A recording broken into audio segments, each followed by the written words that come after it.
تو دیکھیں آپ یہ پاسبل ہی نہیں ہے. مطلب دنیا میں جتنے بھی قوانین ہیں مجھے بتائیں کوئی دنیا کا کوئی بھی ملک ایسا جو ایبسلیوٹ آپ کو فریڈم دیتا ہو کہ جو چاہیں آپ بک دیں. لیکن ہم یہ چاہتے ہیں کہ جیسے نوح علیہ السلام نے کشتی بنائی تھی تم جہاز کیوں نہیں بناتے؟ اور پرویز ہود بھائی کو کسی نے منع کیا ہی نہیں. مطلب کسی مولوی صاحب نے فتویٰ دے دیا ہے ان کو کہ آپ یہ ایجاد نہیں کر سکتے. وہ تو بھائی 400 آرٹیکل آپ نے لکھ لیا اگر ریسرچ آرٹیکل تو کوئی 2-4 ایجادات بھی کر دیتے. کیا مدارس کا یہی کام ہے؟ میں آپ سے پوچھتا ہوں کہ 77 سال سے ابھی ہم نے جشن آزادی منایا ہے. 77 سالوں میں ہم نے یعنی علماء نے خطباء نے کیا قوم کو تیار کیا؟ اچھا ڈاکٹر صاحب فیتھ اینڈ ریزن ہم اکٹھے چلائیں گے ان کو یا دو الگ چیزیں ہیں؟ اس میں امام غزالی رحمہ اللہ کو بہت کوٹ کیا جاتا ہے. دیکھیں کسی کی بھی رائے سے اختلاف کیا جا سکتا ہے. وہ غزالی ہوں، وہ ابن تیمیہ ہوں، وہ امام ابو حنیفہ ہوں، وہ امام شافعی ہوں، وہ امام احمد بن حنبل ہوں، وہ امام مالک ہوں، ٹھیک ہے، وہ امام بخاری ہوں، امام مسلم ہوں. کسی کی بھی رائے، ہاں اس کے لیے آپ کو کرنا کیا ہے؟ آپ کو یہ دیکھنا کہ یہ کتاب و سنت کے موافق ہے کہ نہیں. ٹھیک ہے. ضبط نفس، اور دین سارا ضبط نفس ہی سکھاتا ہے. ایک لفظ میں پورے دین کا خلاصہ جسے آپ پابندیاں کہتے ہیں. جی جی جی جی صرف ضبط نفس. ڈاکٹر صاحب براڈ بیس ایجوکیشن کیا ہے؟ انہوں نے ملا اور خطیب بنانے کے لیے درس اندامی نہیں بنایا تھا. ٹھیک ہے. انہوں نے مغل جو امپائر تھی یا اسٹیٹ تھی اس کو بیوروکریٹس فراہم کرنے کے لیے درس اندامی کا نصاب بنایا تھا. اچھا.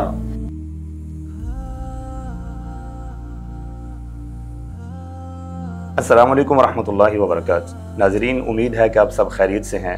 میں ایک دفعہ پھر افکار اسکواڈ کے پلیٹ فارم سے ایک نئی پوڈ کاسٹ کی قسط کے ساتھ آپ کے سامنے حاضر خدمت ہوں. اور آج جو ہمارے ساتھ مہمان شخصیت موجود ہیں ویل نون شخصیت ہیں وہ، اور جدیدیت کے اوپر اس وقت معاشرے کے اندر جتنے وہ فتنے ہیں یا جتنی وہ باتیں ہیں جو ہمارے آج کے نوجوان کے ذہن کے اندر ایک سوال کی شکل میں موجود ہیں، اور خاص طور پر اس حوالہ سے کہ ہم یہ سمجھتے ہیں کہ اسلام شاید وہ رکاوٹ ہے کہ ہم کہیں ترقی نہیں کر رہے، اس حوالہ سے بھی وہ بڑی گرپ رکھتے ہیں. ہمارے ساتھ اس وقت جو مہمان شخصیت موجود ہیں ڈاکٹر حافظ محمد زبیر صاحب ہیں. تو ان کے ساتھ آج جو ہمارا ٹاپک ہے وہ یہ ہے کہ آزادی فکر اور اسلام.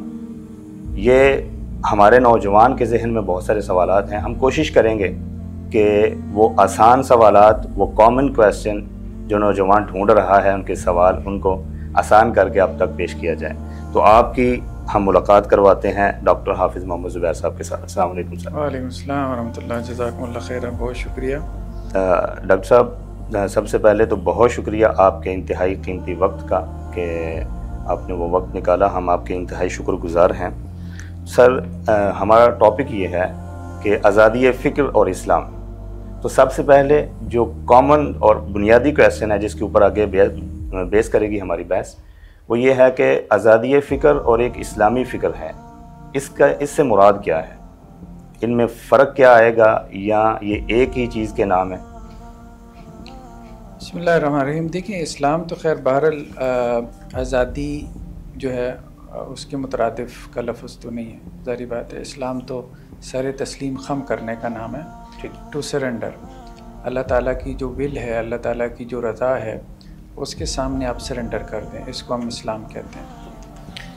تو لیکن آزادی جسے انٹلیکچول فریڈم عام طور پہ یہ لفظ بولا جاتا ہے آزادی فکر کے لیے، انٹلیکچول فریڈم یا اکیڈیمک فریڈم کا، یا فریڈم آف ایکسپریشن، آزادی اظہار رائے، خاص طور پہ میڈیا کے پرسپیکٹو میں یہ ٹرم استعمال ہوتی ہے.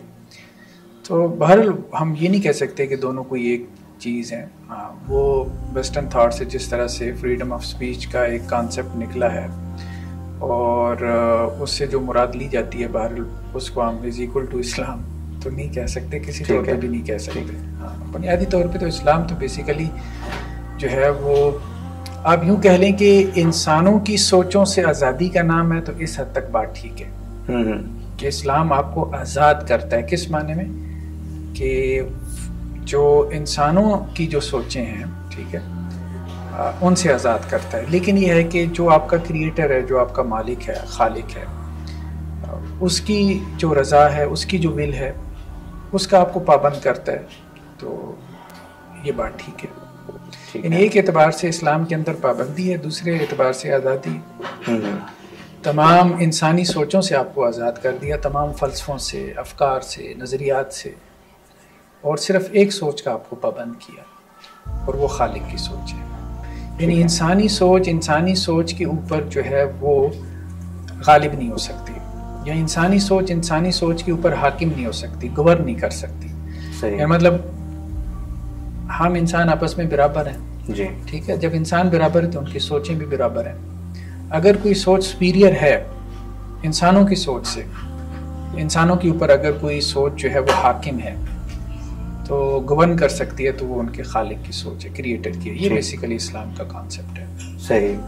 یعنی آزادی فکر کے حوالے سے آزادی فکر یہ اسلام کا کانسیپٹ ہے. اور جو اس کے اپوزٹ ایک چیز ہے جو بہت زیادہ ہمارے معاشرے کے اندر ہے, کہ وہ کہتے ہیں کہ ہمیں آزاد سوچنے کا, اسلام نے تو ہمیں آزاد پیدا کی ہے, تو پھر ہم باؤنڈ ہو کر, حتیٰ کہ وہ اسلام کے اندر بھی باؤنڈ ہو کر سوچنے کا نہیں کہتے, وہ کہتے ہیں ہم آزاد ہو کر سوچیں گے. کیا آزادی فکر, یہ جو آزادی فکر ہے, یہ ٹھیک ہے؟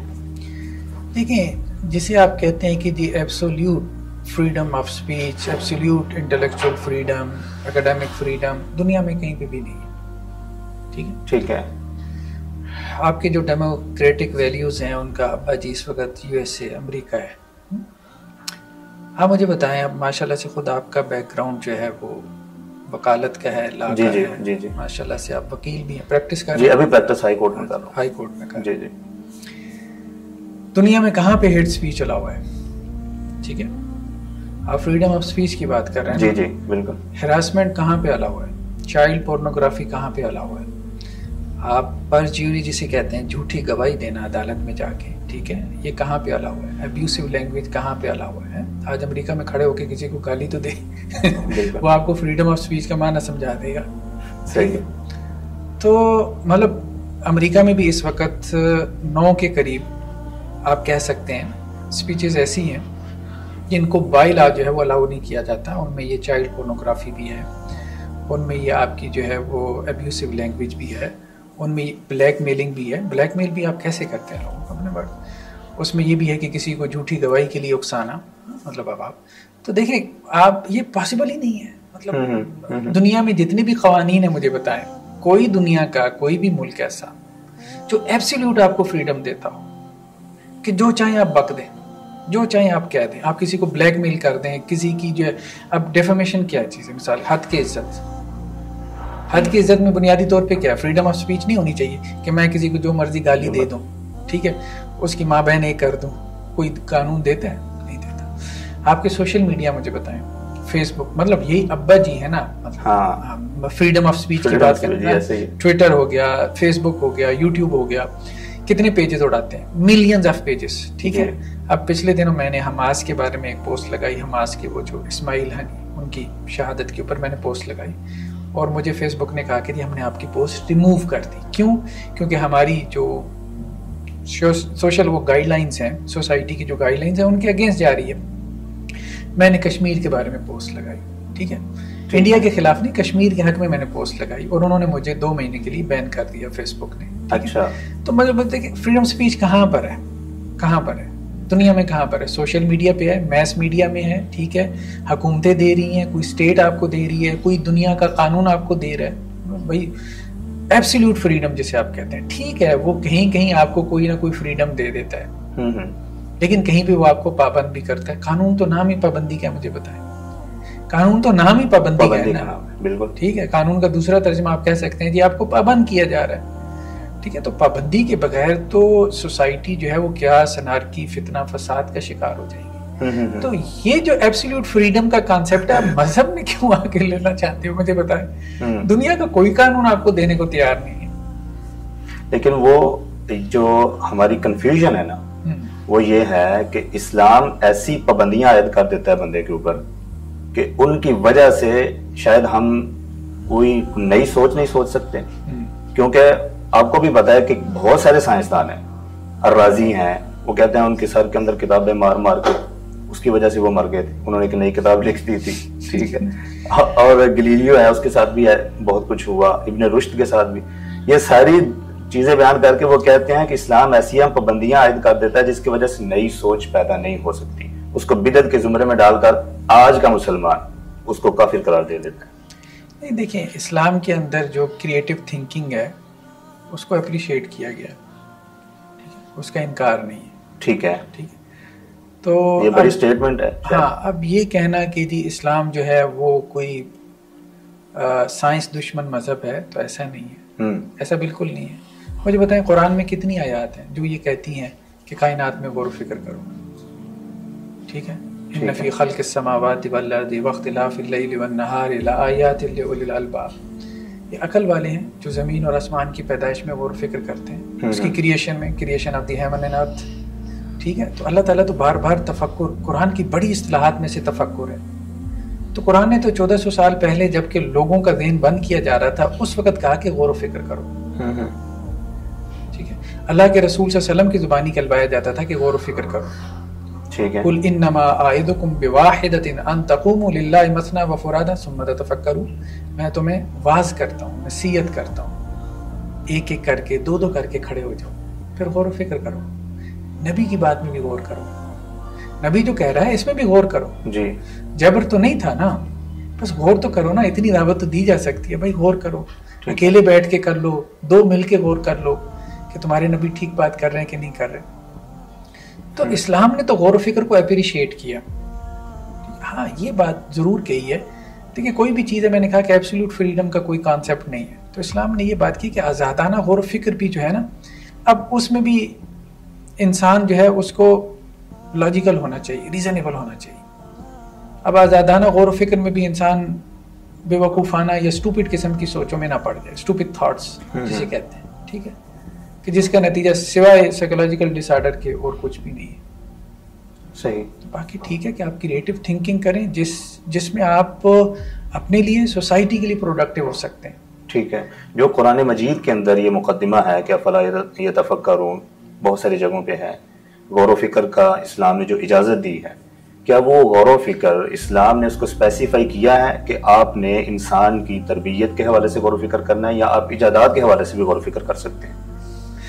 دیکھیں اسلام آپ کو منع نہیں کرتا، ایک تو یہ ہے کہ کائنات میں آپ غور و فکر کریں، کائنات ایون کہ اب آپ دیکھیں کہ پچھلی قوموں کے بارے میں قرآن نے کہا افلم یسیروا فی الارض فینظروا، زمین میں چلو پھرو، سیر و سیاحت کرو، ٹھیک ہے، دیکھو اللہ نے پچھلی تہذیبوں کے ساتھ کیا کیا، ٹھیک ہے، سویلائزیشن تھی بڑی بڑی، اب دیکھیں آپ آج پچھلی تہذیبوں کا جو عروج و زوال تھا، بڑی بڑی سویلائزیشن تھی، رومنز تھے، گریکس تھے، جی جی، کیوں دنیا سے مٹ گیا؟ یہ ہسٹری کا موضوع ہے نا، تو قرآن کہتا ہے آؤ غور و فکر کرو، ٹھیک ہے۔ قرآن آپ کو ایک نیا زاویہ نگاہ دیتا ہے، قرآن کہتا ہے جہاں آپ دیکھ رہے ہو کہ میٹیریل جو ہے وہ اسباب تھے، ریزنز تھیں ان کے زوال کی، ٹھیک ہے، تو قرآن کہتا ہے کہ نہیں، ایک اور بھی وجہ تھی کہ خالق کی نافرمانی، اس کو بھی ذرا ایڈ کر لو، اس پرسپیکٹو میں بھی ذرا دیکھ لو، ہاں ٹھیک ہے۔ تو آپ کی جو وجہات النظر ہیں، آپ کے جو ویو پوائنٹس ہیں، قرآن ان کے اوپر اضافہ کرتا ہے، ذرا اس طرح سے بھی دیکھنے کی کوشش کرو۔ قرآن نے منع تو نہیں کیا آپ کو غور و فکر سے، ٹھیک ہے، تو آپ اپنی ہسٹری میں غور و فکر کریں، اپنے پاسٹ میں، ماضی میں، انسان اپنے ماضی سے کیسے جو ہے وہ لا تعلق رہ سکتا ہے، نہیں لا تعلق رہ سکتا، ٹھیک ہے۔ لیکن اب آپ یہ نہ کہیں کہ جی 10 ہمارے جو ہے وہ ویو پوائنٹس ہیں، اب 11واں مذہب سے نہیں لانا، بھائی کیوں نہیں لانا؟ ریسٹرکشن تو آپ لگا رہے ہو، ایسے ہی ہے، ٹھیک ہے۔ آپ بائبل کو اگر ایز اے ریویلیشن نہیں لیتے، ٹھیک ہے، وحی کے طور پہ نہیں لیتے، ہسٹری بک کے طور پہ تو لے لو، بھائی بائبل کل تو نہیں نا لکھی گئی، صحیح ہے۔ تو آپ کیا ہسٹری ایک ڈسپلن ہے نا، ہیومن ہسٹری، انسان جب سے چلے آ رہے ہیں ان کے خیالات تھے، آپ ٹھیک ہے، آپ سٹڈی کرتے ہیں ان کو، ٹھیک ہے۔ تو یہ بڑی بڑی جو ہے وہ سویلائزیشن تھی، سومیرینز تھے، اکادینز تھے، ان کی ٹیبلٹس دریافت ہوئی ہیں، وہ یہ سوچتے تھے ان کے خدا کے بارے میں، تو بھائی جیوز بھی تھے، ٹھیک ہے، آج سے 1500 سال پہلے، اور سوری 3000 سال پہلے، ٹھیک ہے، وہ یہ سوچتے تھے۔ تو ایز اے ہسٹری بک جو ہے وہ آپ بائبل کو کنسلٹ کریں، ٹھیک ہے۔ قدیم ترین آپ کہیں کہ ہسٹری جو ہمارے پاس محفوظ ہے وہ بائبل کی صورت میں ہے، ہیومن ہسٹری۔ تو مسئلہ یہ ہے کہ ہمارے ہاں بھی ایک جو دوسرا جو ایک طبقہ ہے نا، جو کہتا ہے کہ جی ہم لبرل سوچ کے حامی ہیں، بیسیکلی وہ لبرل سوچ کے حامی نہیں ہے، اچھا، ٹھیک ہے، وہ تو آپ کی سوچ کو محدود کرتے ہیں، اچھا وہ محدود کرتے ہیں، محدود کرتے ہیں، ظاہری لیکن بات ہے۔ ہم تو الٹ سنیں، بہت سنا ہے. ہاں وہ محدود کس طرح سے کرتے ہیں؟ وہ محدود اس طرح سے کرتے ہیں کہ جی آپ نے مذہب سے کوئی پوائنٹ آف ویو نہیں لینا. ٹھیک ہے. آپ نے مذہبی ریلیجیس پرسپیکٹو سے آپ نے کوئی چیز، اب مثال کے طور پہ آپ دیکھیں اسٹیفن ہاکنگ نے یہ بات لکھی ہے. صحیح. اب اسٹیفن ہاکنگ جو ہے بہت بڑا سائنسٹسٹ ہے، کہا یہ جاتا ہے واللہ عالم، اب سائنسٹسٹ طے کریں گے، لیکن میں اس کے قد کے اعتبار سے یہ بات کر رہا ہوں. ٹھیک ہے. کہ آئنسٹائن کے بعد کہا جاتا ہے کہ جی وہ ایک بڑا اس کا نام ہے. صحیح. بلیک ہولز میں خاص طور سے جو کانسیپٹس تھے، پھر اب بریف ہسٹری آف ٹائم اس کی جو گرینڈ ڈیزائن ہے. اسٹیفن ہاکنگ نے یہ بات لکھی ہے کہ جو ہمارے امریکن سائنسٹسٹ ہیں رشین سائنسٹسٹ کی ریسرچ نہیں پڑھتے. اچھا. ہاں باعث ہیں. یہ اسٹیفن ہاکنگ کی اسٹیٹمنٹ ہے. ہاں بالکل، میں نے کہا بائسنس ہے ہمارے لوگوں میں، چونکہ وہ رشینز ہیں. ٹھیک ہے. اور کیپٹلزم اور کمیونزم کا آپس میں وہ ہے. ٹھیک ہے. کہنے کا مقصد یہ ہے کہ یہ بائسنس آپ کو ہر جگہ یہ نہیں ہونی چاہیے. ہم یہ نہیں کہہ. اچھا. ہمارے اصل میں دکھایا یہ جاتا ہے کہ یہ صرف جو ریلیجیس فیکٹر ہے اس کے اندر ہے. بات یہ جیسے اب ٹیررزم کی بات کرتے ہیں، ٹیررزم میں ایک religious factor involve, religious element involve ہے ٹیررزم دہشت گردی میں. ٹھیک ہے. لیکن آپ کا کیا خیال ہے صوبائی بنیادوں پہ ٹیررزم نہیں ہوتا؟ پنجابی جو ہے بلوچستان میں چلا جائے تو اس کی ٹارگٹ کلنگ ہوتی ہے. بالکل. ٹھیک ہے. اردو سپیکنگ، نان اردو سپیکنگ، ٹھیک ہے، لینگویج کی بنیاد پہ ٹیررزم نہیں ہوتا. کراچی میں کتنے لوگ جو ہے وہ مطلب نان اردو سپیکنگ وہ بھیڑ چڑھ گئے. ٹھیک ہے. آپ کی ایک خاص تنظیم نے ان کو، سیاسی بنیادوں پہ دہشت گردی نہیں ہوتی. ٹھیک ہے. تو کہنے کا مقصد یہ ہے کہ جب آپ کیا کرتے ہیں کہ جی ایکسس آف ایول جو ہے نا وہ صرف ریلیجن ہے، یہ دکھانے کی کوشش کرتے ہیں کہ ساری برائی بس جیسے مذہب کے گرد گھوم رہی ہے. برائی کو فوکس کریں، وہ برائی جہاں پہ بھی ہے آپ اس کا انکار کریں. ہاں یہ بہترین. بائسنس جو ہے کہیں پہ بھی پائی جاتی ہے، وہ جو پولیٹیکل پارٹیز ہیں ان میں پائی جا رہی ہے، ایکسٹریمزم پولیٹیکل پارٹیز کے اندر ہے ان میں پائی جا رہی ہے. ٹھیک ہے. تو آپ ہر کسی کو فوکس کریں. تو اگر کچھ مذہبی لوگ ایسا کرتے ہیں تو اس کا مطلب یہ نہیں کہ وہ اسلام کہہ رہے ہیں. ہمیں اسلام کو اگر سمجھنا ہے تو اس کے دو پرائمری سورسز ہیں، قرآن اور سننا ہمارے سامنے ہے بس. ٹھیک ہے. آپ اسلام کا بیانیہ کیوں بناتے ہیں آپ؟ ٹھیک ہے. اس کا مطلب یہ ہے کہ جیسے وہ پارٹیز روکتی ہیں کہ آپ کسی دوسرے کو 11ویں چیز ایڈ نہ کریں، اسلام بھی تو روکتا ہے نا کہ آپ لبرل یا سیکولر کی کوئی چیز ایڈ نہ کریں. یہ بھی تو حقیقت ہے. کہاں ایڈ نہ کریں؟ اصل بات یہی ہے. دیکھیں دو چیزیں ہیں. آپ کس کیٹیگری کی بات کر رہے ہیں، کس خانے کی بات کر رہے ہیں. مثال کے طور پہ اب آپ کہتے ہیں کہ جی میں جو ہے وہ امریکہ کا قانون جو ہے مطلب ہم پاکستانی امریکہ کا قانون اپنے ہاں ایڈ کر لیں، ورنہ تو ہم کیا کر رہے ہیں، ہم فریڈم کے قائل نہیں ہیں. یا امریکہ جو ہے اگر پاکستانی لاز کو اپنے ہاں نافذ نہیں کر رہا تو اس کی کون سی فریڈم ہے؟ ویسے تو ہم نے برٹش لا سارا اپنا وہی نافذ کیا. تو کہنے کا مقصد یہ ہے کہ اسٹیٹس ہیں. ٹھیک ہے. ٹھیک ہے. آپ کیا ایڈ کیا کروانا چاہتے ہیں؟ مطلب یہ ہے کہ جس آزادی کی آپ بات کر رہے ہیں تو وہ ایک نان سینس ہے، ایک اسٹوپڈ تھاٹ ہے. ٹھیک ہے. وہ اسٹوپڈ تھاٹ دنیا میں کہیں پہ بھی نہیں پایا جاتا، کوئی اس کو فالو نہیں کر سکتا. ٹھیک ہے. تو مطلب کہاں پہ کیا ایڈ کرنا چاہتے ہیں آپ؟ مثال کے طور پہ، مثال سے بات واضح ہوگی نا. صحیح. مثال یہ ہے جیسے ایک بہت بڑی دلیل ہے پرنٹنگ پریس کی، اس کو ایجاد کیا گیا، علماء نے فتوے لگائے، حرام قرار دے دیا. ویڈیو بنانا حرام تھا کچھ عرصہ پہلے، آج ہر عالم دین اس کے اوپر آنا وہ پسند کرتا ہے. یہ بہت بڑی دلیلیں ہیں جو اسٹوڈنٹس آپس میں ڈسکس کرتے ہیں اور ان پہ بحث ہوتی ہے. پہلے کیوں حرام تھی اب کیوں حلال ہے؟ یہ بات پھر وہی ہے. ہاں آپ یہ بات کر رہے ہیں جی اسٹوڈنٹس کہتے ہیں کہ جو علماء نے یہ کیا. بھائی علماء نے جو کچھ کیا ہے تو علماء کا کرنا اب اسلام تو نہیں ہے. مثال کے طور پہ اگر علماء نے پرنٹنگ پریس کی مخالفت کی، پہلی بات تو یہ ہے کہ اس میں بہت ساری افواہیں ہوتی ہیں، جھوٹی خبریں ہیں. صحیح. پرنٹنگ پریس کی اگر مخالفت کی ہے تو آپ کے کیتھولک چرچ نے کی ہے، آپ ہسٹری اٹھا کے دیکھیں. اچھا. ٹھیک ہے. پرنٹنگ پریس کی مخالفت جو ہے وہ کس نے کی؟ مطلب وہ سارا مسئلہ جو تھا اپنا جس کی وجہ سے پروٹیسٹنٹس آئے ہیں. ٹھیک ہے.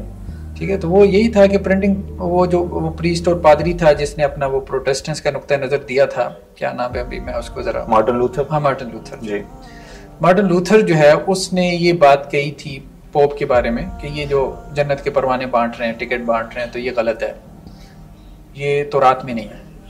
اور ابھی یہ جو اجارہ داری انہوں نے قائم کی ہوئی ہے تورات کے اوپر پریسٹ نے، پادریوں نے، پوپ نے کہ جی ہم ہی پڑھ سکتے ہیں اور ہم ہی اس کو انٹرپریٹ کر سکتے ہیں.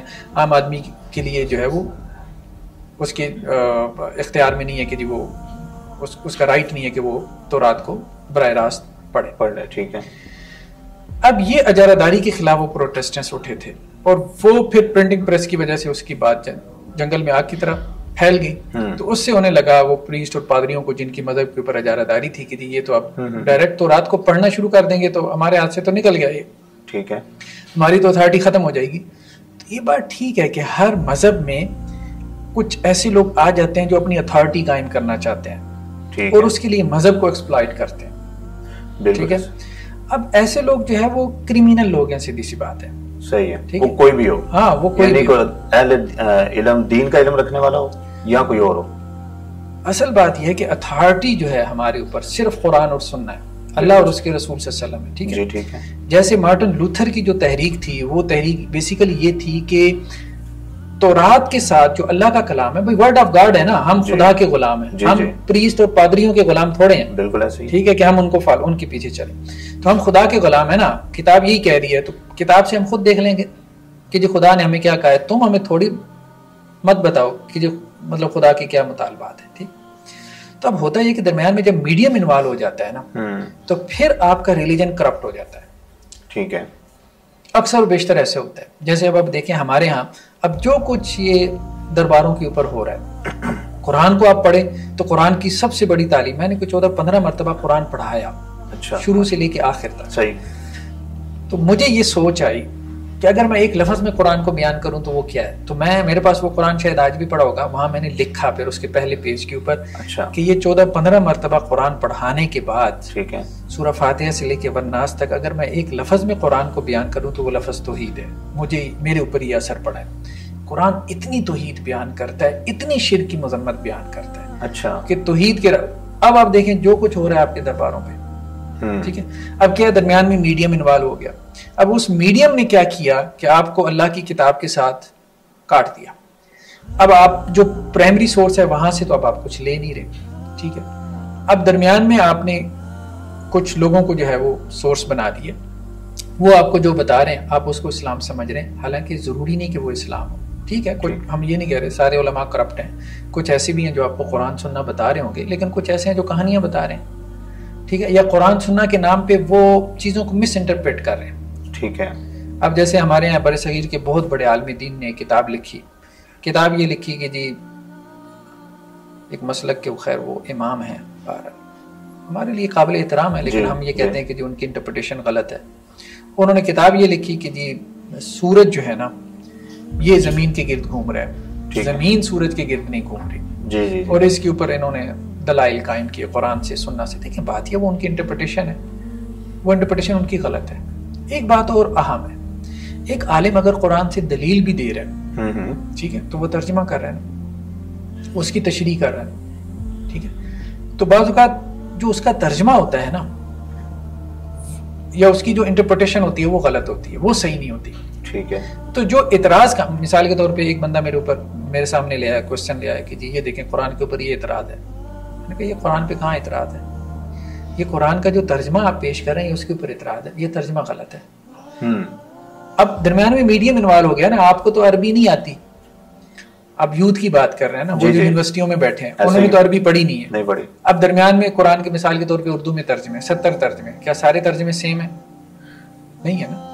انگریزی میں ترجمے سارے ترجمے سیم ہیں؟ نہیں. اختلاف ہے نا ترجموں کا، بالکل اختلاف. تفسیروں کا بھی اختلاف ہے. ہاں جی. تو اب وہ جب ان کا آپس میں اختلاف ہے تو کیا وہ ساری اختلافی باتیں اللہ نے کہی ہیں؟ نہیں. ان کو سمجھنے میں کسی کو غلطی لگی ہے. بالکل. اسی طرح سے قرآن کا ترجمہ یہ ہمارا ایگریڈ اپان ہے، کنسنسس ہے اس کے اوپر. قرآن کا ترجمہ قرآن نہیں ہے. ٹھیک ہے. سورس کیا ہے دین کا؟ وہ قرآن ہے، قرآن کا ترجمہ نہیں. صحیح. سورس سننا ہے، سننا کا ترجمہ نہیں. سننا کے ترجمے 70 ہو سکتے ہیں، ان میں اختلاف بھی ہو سکتا ہے. ٹھیک ہے. اب ڈاکٹر صاحب ایک عام بندہ جس نے جو عربی نہیں جانتا، کچھ بھی نہیں جانتا، وہ بیٹھ کے دین کو سمجھنا چاہ رہے ہیں. اب بہت سارے تراجم موجود ہیں، ہر ترجمے میں فرق ہے. وہ کون سا سورس ہے جس سے عام انسان وہ ڈائریکٹ اچھا اور بہترین دین سمجھ سکتا ہے؟ کوئی ایسا سورس، کوئی ایسا کوڈ آف کنڈکٹ موجود ہے، کوئی اصول و ضوابط ہیں؟ دیکھیں اس میں دو چیزیں ہیں. بہت ساری باتیں ایسی ہیں ہمارے دین کی، کتاب اللہ کی اور سنت رسول کی، قرآن کی اور حدیث کی، جو ایگریڈ اپان ہے. ایسا بھی نہیں ہے کہ ترجمے میں ہر جگہ اختلاف ہوا ہے. اچھا.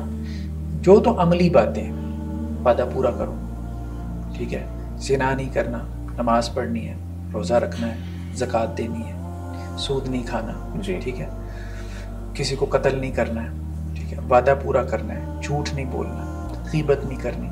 اب یہ ایسی باتیں ہیں کہ ان کے تراجم ایگریڈ اپان ہیں، اب ان کے اوپر کنسنسس ہے. جی صحیح ہے. دین کا اصل جو جوہر ہے، ٹھیک ہے، تو وہ متفق علیہ ہے، جو اس کا اصل ایسنس ہے، جو اس کا کرکس ہے، اس میں کوئی اختلاف کی بات نہیں. اختلاف کی باتیں تب بھی آتی ہیں کہ جب آپ مطلب قرآن اور سائنس اور اس قسم کے جب موضوعات لے کے آتے ہیں. اچھا. اور آپ قرآن سے کبھی پورٹل ثابت کرنے کی کوشش کرتے ہیں، کبھی قرآن سے جو ہے وہ آپ قرآن کو جو ہے وہ سائنس کے خلاف ثابت کرنے کی کوشش کرتے ہیں، کبھی قرآن کو جو ہے وہ سائنس کے حق میں جو ہے وہ استعمال کرنے کی کوشش کرتے ہیں. انسانوں کے افکار ہیں، نظریات ہیں، کبھی وہ چیزیں قرآن سے نکل رہی ہوتی ہیں، کبھی نہیں نکل رہی ہوتی. صحیح ہے. تو وہاں آ کے اصل میں وہ جو نظریات کا، یعنی انسان کا ایک آپ کہہ لیں نا کہ ایک جیسے ٹھرک سا ہے، کہ مطلب وہ کائنات کی جستجو میں لگا ہوا ہے مثال کے طور پہ، ٹھیک ہے، وہ کائنات کے رازوں کو پانا چاہتا ہے. اب ایسی چیزیں قرآن کا ڈائریکٹ موضوع نہیں ہے. قرآن کا ڈائریکٹ موضوع کیا ہے؟ ہماری آخرت، ہمارے اخلاق، ہمارے ایتھکس، ہمارا اللہ کے ساتھ تعلق، یعنی جسے ہم عبادت کہتے ہیں. صحیح ہے. ہمارے انسانوں کے ساتھ تعلق جسے ہم اخلاقیات کہتے ہیں. اس میں قرآن بالکل واضح ہے، بہت کلیئر کٹ ہے، اس میں اختلاف نہیں ہوتا. اور وہ ایسی چیزیں ہیں جو شاید دنیا بھی ان کو مانتی ہے اکثر و بیشتر. ٹھیک ہے، سمجھ آ گئی. ہم کیا یہ کہہ سکتے ہیں کہ اسلام کا تعلق صرف ایمان کے ساتھ ہے، اس سے بڑھ کر ہم آگے نہیں جا سکتے؟ نہیں، ایسی بات نہیں ہے. دیکھیں قرآن کے 3 جو ہے وہ میجر سبجیکٹس ہیں. اچھا. ایمانیات بھی، کہ آپ کا اللہ کے ساتھ جو تعلق ہے، اور دوسرا جو ہے وہ عبادات بھی، ٹھیک ہے، اور تیسرا اخلاقیات. 3 میجر ہے. 3 میجر ہے. 3 میجر ہے. باقی دیکھیں کچھ چیزیں ایسی ہیں جن کو قرآن نے ٹچ کی ہے. صحیح. ٹھیک ہے، جیسے مثال کے طور پہ ماضی کے قصے ہیں، پچھلی قومیں ہیں، قوم عاد، قوم ہود کا تذکرہ کیا. اب وہ قوم عاد اور قوم ہود یہ وہی ہیں؟ یا قوم فرعون کا تذکرہ کیا تو کیا یہ فرعون وہی ہے جس کی ممی آج جو ہے وہ پڑی ہوئی ہے مصر کے جو ہے وہ میوزیم کے اندر؟ جی.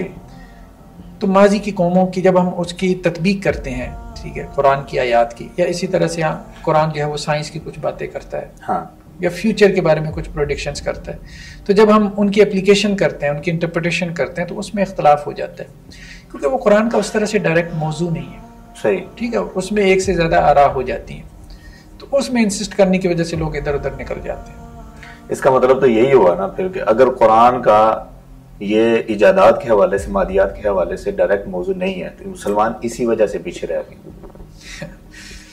اصل میں دیکھیں بات یہ ہے کہ قرآن کا جو یا دین کا اصل سبجیکٹ کیا، اصل جی موضوع کیا؟ جی جی.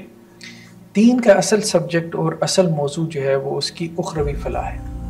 اصل موضوع اس کی اخروی فلاح. کیا دنیاوی فلاح، دنیا کی ویلفیئر، کیا یہ ہمارے دین کا موضوع نہیں ہے؟ نہیں، یہ بھی دین کا موضوع ہے. ٹھیک ہے. لیکن دین نے نا اپنی اپروچ کو پریکٹیکل رکھا ہے، تھیوریٹیکل نہیں رکھا. ٹھیک ہے. ٹھیک ہے. اچھا، پھر یہ جو بات اب آپ کی ہے ترقی ایک ریلیٹیو ٹرم ہے. صحیح. ٹھیک ہے. اب مثال کے طور پہ ہم یہ بات کرتے ہیں کہ جی عورت کو جو حقوق قرآن نے دیے آج سے 1400 سال پہلے، اس وقت عورت کا کیا حق تھا؟ کوئی حق نہیں. بالکل ایسے. تو بہت ساری چیزیں اب آپ کو، ہم بلکہ اسلام سے پہلے کے ٹائم کو ہم کیا کہتے ہیں؟ ٹائم آف اگنورینس، دور جاہلیت کا ٹائم تھا. اور انلائٹمنٹ تو اسلام کے آنے سے آئی ہے. صحابہ کرام بھی جب نکلے تھے تو وہ کیا کہتے تھے کہ جی ہم انسانوں کی غلامی سے نکال کے رب کی غلامی میں لانا چاہتے ہیں. ٹھیک ہے. اب مسئلہ یہ ہے کہ اسلام کی جو اپروچ ہے نا، وہ اس کو سمجھنے کی ضرورت ہے، وہ پریکٹیکل ہے. اسلام کے جتنے بھی احکامات ہیں، شریعہ لا ہیں، اگر آپ ان کے اوپر غور کریں، جی مثال کے طور پہ قتل سے منع کیا گیا، سیکیورٹی آف لائف ہے. ٹھیک ہے. ٹھیک ہے. اب آپ کے یہاں پاکستانی کیوں جانا چاہتے ہیں یورپ میں، یو اے میں کیوں جانا چاہتے ہیں؟ لائف کی سیکیورٹی نہیں ہے یہاں پہ، باہر نکلو پتہ ہی نہیں ہے، بندہ پھڑکا دے. ایسے ہی. ٹھیک ہے. مطلب ترقی یافتہ جو ممالک ہیں وہاں کے بارے میں کہا جاتا ہے، یا لوگ وہاں کیوں مائگریٹ کرنا چاہتے ہیں، وہاں کا آپ کہہ رہے ہیں کہ کیوں وہ حاصل کرنا چاہتے ہیں گرین کارڈ فلاں دے سکتے ہیں. انہیں لگتا ہے کہ وہاں سیکورٹی ہے، بالکل انہیں لگتا ہے بیان کرتے ہیں، چلو بیان کرتے ہیں، بہت اچھی بات۔ اب قصاص کا قانون قرآن نے اس لیے بیان کیا، قصاص لو، وَلَكُمْ فِي الْحَيَاةِ وَلَكُمْ فِي الْقِصَاصِ حَيَاةٌ، بالکل ایسا زندگی ہے، ٹھیک ہے، قصاص لو یعنی قاتل کو مطلب ہینگ کرو، لٹکا دو، ٹھیک ہے، کیونکہ ایک کو لٹکاؤ گے تو ہزاروں کو عبرت ہوگی۔ ہاں اب وہ کیا کہہ رہے ہیں، وہ ڈیتھ پینلٹی کو ختم کر رہے ہیں، ٹھیک ہے، کیپٹل پنشمنٹ اس کو کہتے ہیں نا، وہ یورپی یونین جو ہے وہ دباؤ ڈال رہی ہے، بہت سے ممالک میں انہوں نے ختم کر دی ہے، وہ تو یہ کہہ رہے ہیں کہ جی بس سائیکولوجیکل ڈس آرڈر ہے، اندر ڈال دو، امپریزمنٹ کر دو آپ، ٹھیک ہے۔ تو اب اس کی وجہ سے کیا سیریل کلر پیدا ہو رہے ہیں، ٹھیک ہے، آپ اس کو سائیکالوجسٹ مہیا کر دیں گے، اس کی کاؤنسلنگ کریں گے، 2 سال بعد وہ باہر نکل آیا، 5 بندے اور پھڑکا دے گا، مطلب یہ واقعات وہاں بھی آپ کو دیکھنے کو مل رہا ہے نا۔ ایک بچہ آتا ہے اپنے اسکول یا کلاس فیلو کے 18-20 بچوں کو مار دیتا ہے فائرنگ کر کے، ٹھیک۔ ہمارے یہاں بھی ہے کلنگ شلنگ، لیکن اتنا نہیں ہے، صحیح بات ہے، لوگوں نے صرف جو ہے نا وہ امریکہ کو یہ سمجھ رکھا ہے کہ جی شاید وہاں پہ لائف بڑی سیکیور ہوتی ہے، وہاں جو کالے ہیں نا بس صرف کالے کا نام لے لو، اچھا تو آپ کے ذہن میں گینگسٹر اور یہ this and that, Kalashnikov culture, اور وہاں جو سارا کچھ ہے وہ آپ کو پتہ ہے وہاں، بلکہ اس حوالے سے تو بہت بڑی ڈیبیٹ ہے US کے اندر، یہ جو کلاشنکوف کلچر ہے ان کے۔ اچھا اب آپ مثال کے طور پہ کسی بھی مطلب آپ جائیں کہ جی چوری کی حد ہے، مثال کے طور پہ کہ جی ہاتھ کاٹ دو، کیوں ہے؟ آپ کے مال کو سیکیور کیا جا رہا ہے، مطلب کوئی بھی آپ مطلب جو ہمارا شریعہ لا ہے اس کی کوئی پنشمنٹ زیادہ سے زیادہ یہ ہوتا ہے یہ پنش کیا جا رہا ہے، اس کے پیچھے کیا ہے؟ ویلفیئر ہے، ہیومن ویلفیئر ہے، آپ کے مال کو سیکیور کیا جا رہا۔ شراب سے منع کیا، کیوں شراب سے منع کیا؟ الکوہل سے کیوں منع کیا؟ آپ کی عقل، انسان کے جو سینسز ہیں، انسان کی جو عقل ہے اس کو محفوظ بنایا جا رہا ہے، ٹھیک ہے۔ پھر شراب پیے گا، ایکسیڈنٹ کرے گا، بندہ مار دے گا، ایسے ہی ہوتا ہے نا، ایسے ہی ڈرنک کر کے۔ اسی طرح شراب پیے گا، گالم گلوچ کرے گا، ٹھیک ہے، لڑائی جھگڑا، فتنہ فساد، قتل و غارت تک نوبت آ جائے گی۔ کوئی بھی آپ ایون کہ زنا، اڈلٹری کو لے لو، کہتے ہیں کنسنٹ کے ساتھ ہوتا ہے، بات یہ ہے کنسنٹ کے ساتھ ہو، کنسنٹ کے ساتھ اس وقت بھی آپ مطلب گئے گزرے معاشروں میں بھی جہاں لائف پارٹنر کا کانسیپٹ ہے، میرٹل لائف کا نہیں ہے، وہاں پہ بھی اس کو خیانت کنسیپٹ کنسیڈر کیا جاتا ہے کہ آپ میرے ساتھ ہو تو آپ اس کے ساتھ کیوں سیٹنگ کر رہے ہو، ٹھیک ہے، ٹھیک ہے۔ تو انسان کی فطرت اس کو قبول نہیں کرتی۔ تو اب مسئلہ یہ ہے کہ زنا کو کیوں حرام کیا؟ اب اگر ایک جوڑا ہے مثال کے طور پہ، بیوی نے جو ہے وہ شادی شدہ خاتون، اس نے زنا کر دیا، زنا کرنے کے بعد وہ بچہ لا کے اس کے کھاتے میں ڈال رہی ہے، اس کا بچہ ہی نہیں ہے، ساری زندگی یہ جو ہے وہ اس کو پالے، جو دوسرے کا بیج ہے، بھائی یہ کیوں پالے؟ لاجیکل پالے، یہ کیوں پالے؟ نسل کی حفاظت کی خاطر کہ یہ جو باپ ہے اس کے اوپر اسی کی نسل کی حفاظت، اسی کی نسل کا نان نفقہ، اسی کی ذمہ داری اس کے اوپر ڈالو، کسی اور کی جو ہے وہ کرتوت اس کے کھاتے میں کیوں ڈال رہے ہیں؟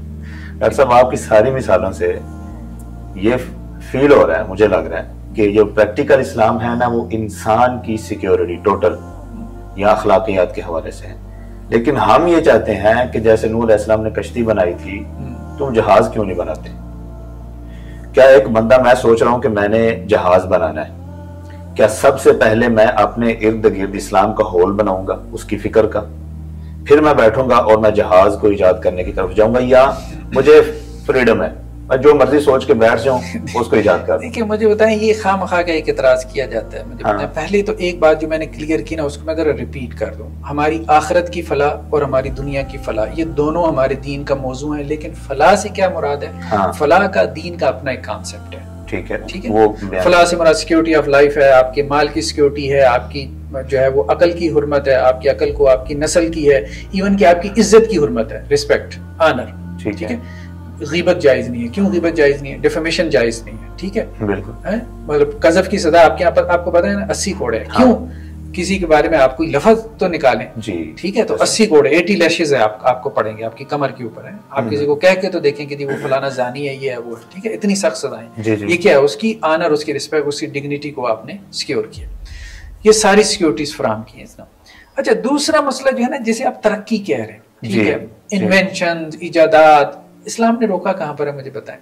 اب مسئلہ یہ ہے کہ جب سے پاکستان قائم ہوا ہے، ٹھیک ہے، ایک تو ہمارے یہاں مدارس کا سسٹم ہے، جی ٹھیک ہے، دوسرا ہمارے یہاں یونیورسٹیز کا سسٹم ہے، مدارس کی کوئی گرانٹ نہیں ہے، ٹھیک ہے، این جی اوز ہے نا چندے کے اوپر چل رہے ہیں، اپنی فنڈ ریزنگ کرتے ہیں نا، ٹھیک ہے، مولوی صاحب جو بھی، ساری گرانٹس کس کو مل رہی ہیں؟ یونیورسٹیز کو مل رہی ہے نا.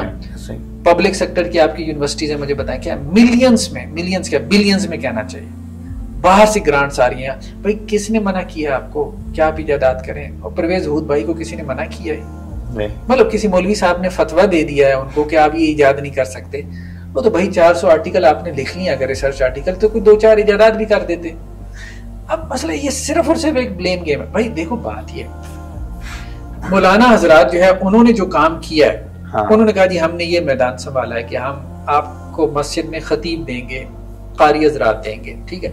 اب مجھے بتائیں کوئی رمضان جس میں کسی مسجد میں آپ کو کوئی قاری صاحب اویلیبل نہ ہو قرآن پڑھانے کے لیے, ٹھیک ہے, رمضان میں وہ قرآن پڑھاتے ہیں نا تراویح میں, جی ٹھیک ہے, قرآن حفاظ زیادہ ہیں, مسجدیں کم ہیں, وہ ڈھونڈ رہے ہوتے ہیں, BCO جو ہے وہ رابطہ کر رہے ہوتے ہیں حافظ آپ کو مسجد ہی مل جائے. تو انہوں نے جو ٹارگٹ پکڑا تھا, ان کا جو آبجیکٹو ہے جو ویل ڈیفائنڈ ہے مدارس کی ایجوکیشن کا, جو ریلیجیس سیکٹر میں لوگ کام کر رہے ہیں, بھائی ہم نے آپ کو مولوی خطیب یہ سارا کچھ ہم نے دینا ہے, ٹھیک ہے. آپ کا یہ تھا کہ آپ نے سائنس اور ٹیکنالوجی دینی تھی یونیورسٹیز والوں کو, یہ تو آپ سے سوال بنتا ہے کہ آپ نے کیوں نہیں دیا. فتویٰ مجھے بتائیں کوئی ایک فتویٰ موجود ہے پاکستان میں کسی عالم دین کا سب کانٹیننٹ میں کہ یہ مینشنز کرنا حرام ہے؟ سارے مولویوں کے ہاتھ میں جو ہے وہ موبائل فون ہے, ٹیبلٹس ہے. 2-4 باتیں لے آتے ہیں کہ جی مولانا حضرات نے فتویٰ دے دیا تصویر حرام ہے. او بھائی چلو دے دیا تو اب اس کے جواز کا بھی فتویٰ دے دیا نا. اچھا جب انہوں نے تصویر حرام کا فتویٰ دیا تھا تو کیا آپ نے تصویر حرام سمجھ لی تھی یا آپ نے اس کو چھوڑ دیا تھا؟ آپ کے یہاں سینما بند ہو گیا تھا, آپ کے یہاں ڈرامہ بننے بند ہو گئے تھے, آپ نے تو اس کو جوتی کے نوک پہ رکھا, ٹھیک ہے. اس کے باوجود آپ نے ترقی کیوں نہیں کی؟ ٹھیک ہے, مطلب اس فتوے کا جبر کہاں پر ہے؟ پہلے جبر تو ثابت کریں. جبر آپ کیا ثابت کریں گے؟ مولوی کی کوئی حیثیت ہی نہیں ہے آپ کی سوسائٹی میں, مجھے بتائیں.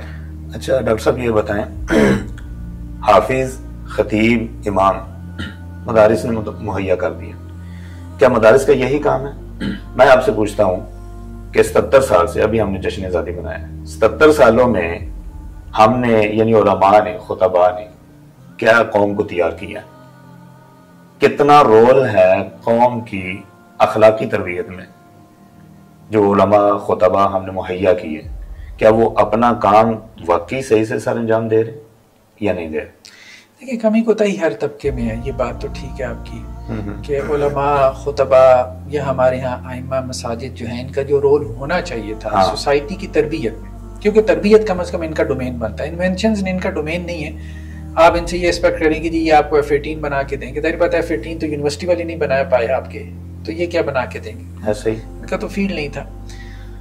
تو اب مسئلہ یہ ہے کہ ہاں تربیت وغیرہ یہ چیزیں ان کا فیلڈ تھا, یہ ان کو کرنا چاہیے تھا. تو اس میں بھی مطلب ہمارے اخلاقی فقدان بھی ہے, یہ بات ٹھیک ہے, اخلاقی فقدان بھی ہے, اور اخلاق بیسیکلی اور تربیت وغیرہ قوم کی یہ, لیکن یہ ہے کہ ہمارے یہاں مسلک پرستی آ گئی, ایکسٹریمزم آ گیا, اور میجورٹی جو ہے, سارے علماء ہم نہیں کہتے کہ ایسے ہیں, لیکن ایک بڑی تعداد ایسی ہے جو نفرتوں کے سوداگر بن گئے اور جنہوں نے ایک دوسرے کے خلاف بوس کے بیج بوئے. پھر درمیان میں دہشت گرد تنظیمیں بھی پیدا ہو گئیں, قتل و غارت تک بھی نوبت آ گئی, ٹارگٹ کلنگ ہوئی مخالف مسلک کے علماء کی. اب کراچی میں دیکھیں کتنے علماء اڑا دیے گئے, مجھے بتائیں, ٹھیک ہے, مخالف مسلک کے علماء کو اڑا دینا. تو یہ بہرحال جو ہے ایک الارمنگ سچویشن ہے, یہ نہیں ہونا چاہیے. دین کے نام پہ اتنا تفریقہ, تو دین تو یہ کہتے ہیں بھائی اب ٹالرنس پیدا کریں. اس ایکسٹریمزم کا ذمہ دار کون ہے جو مذہبی طبقہ کی طرف سے ہوتا ہے؟ کسی کو ہم ٹھہرا سکتے ہیں کہ نہیں؟ دیکھیں متعین طور پہ اب آپ کس کو کہہ سکتے ہیں؟ متعین طور پہ تو آپ کسی کو نہیں کہہ سکتے. اب آپ یہ بات ضرور کہہ سکتے ہیں کہ ہمارے اسلامی تعلیمات کو ہم ذمہ دار ٹھہرا سکتے ہیں. نہیں, اسلامی تعلیمات میں تو اس قسم کی ایکسٹریمزم نہیں ہے. اچھا, ہاں اسلامی تعلیمات میں تو نہیں ہے. ہاں اسلامی تعلیمات کی اب آپ کہیں کہ جی کوئی ایسی انٹرپریٹیشن کر لے, ٹھیک ہے, ایسی انٹرپریٹیشن کر لے کہ جس کی وجہ سے وہ ایکسٹریمزم پیدا کر لے یا دکھا دے, صحیح ہے, تو پھر تو بات ہے. تو مجھے بتائیں اب آپ,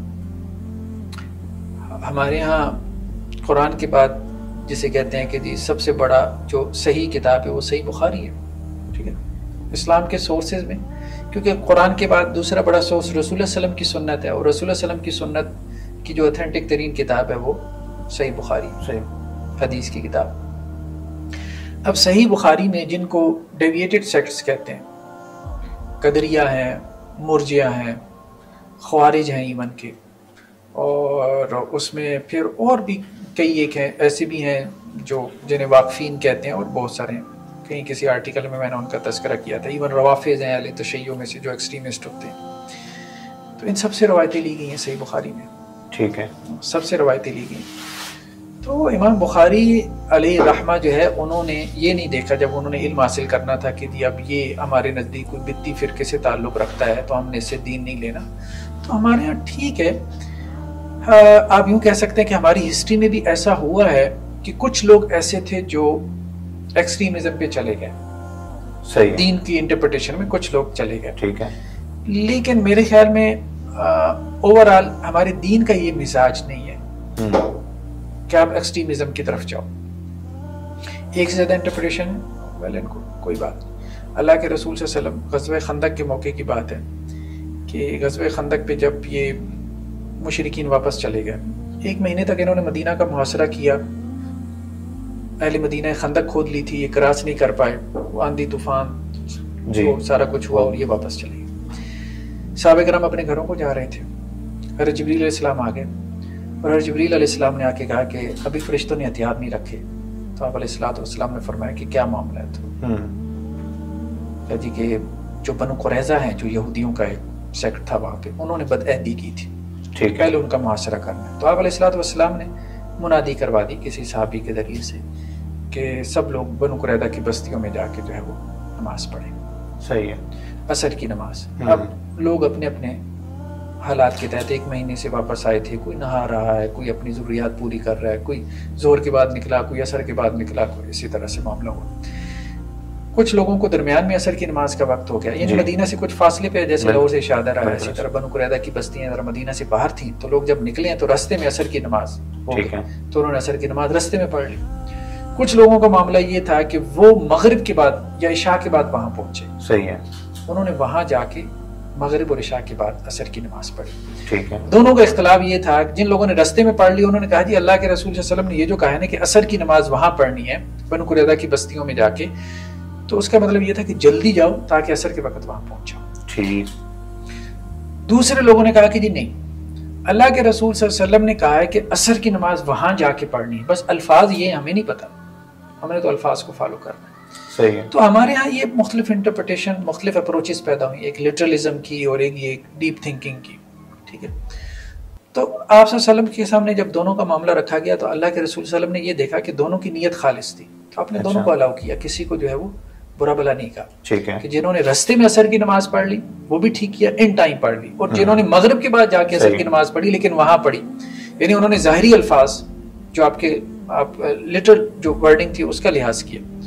اس لیے دین اسلام میں کوئی اتنی سختی نہیں ہے, ہمارے ہاں لوگوں نے اس میں سختی پیدا کر دی ہے. ایک جو میں بہت بڑا گیپ دیکھتا ہوں جو مجھے لگتا ہے کہ اس کے اوپر علماء کو فوکس کرنا چاہیے, وہ یہ ہے کہ ہماری مساجد کے اندر یہ بہت بڑا سوال بھی ہے آج کے نوجوان کا کہ ہمیں مساجد کچھ نہیں دیتی.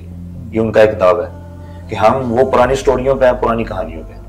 کیا یہ نہیں ہونا چاہیے کہ جیسے یونیورسٹی میں لیکچرر لگنے کے لیے ایک میرٹ ہے, آپ کے پاس کوئی ڈگری ہونی چاہیے. میں نے بہت ساری مساجد میں دیکھا ہے, بلکہ زیادہ تر وہ ہیں جن میں 2-3 سال پڑھ کے جو بھاگنے والے ہیں وہ خطیب ہے وہاں پر, امام بھی وہ ہیں. کیا ایسا کوئی سسٹم ہم کیوں نہیں بنا سکے کہ یار ایک دین کا ایک میرٹ ہے, ایک پڑھا لکھا انسان مسلح پہ اور پھر ممبر پہ کھڑا ہونا چاہیے.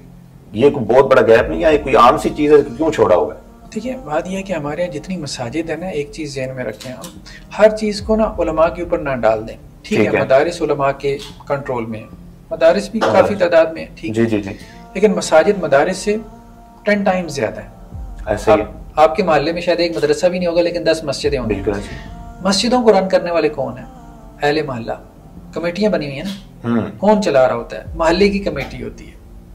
اب یہ سوسائٹی کے لوگ ہیں, آپ کی سوسائٹی ہے, عام لوگ ہیں, یہ علماء نہیں ہیں. ٹھیک ہے, ٹھیک ہے, کاروباری طبقہ ہوتا ہے عموماً.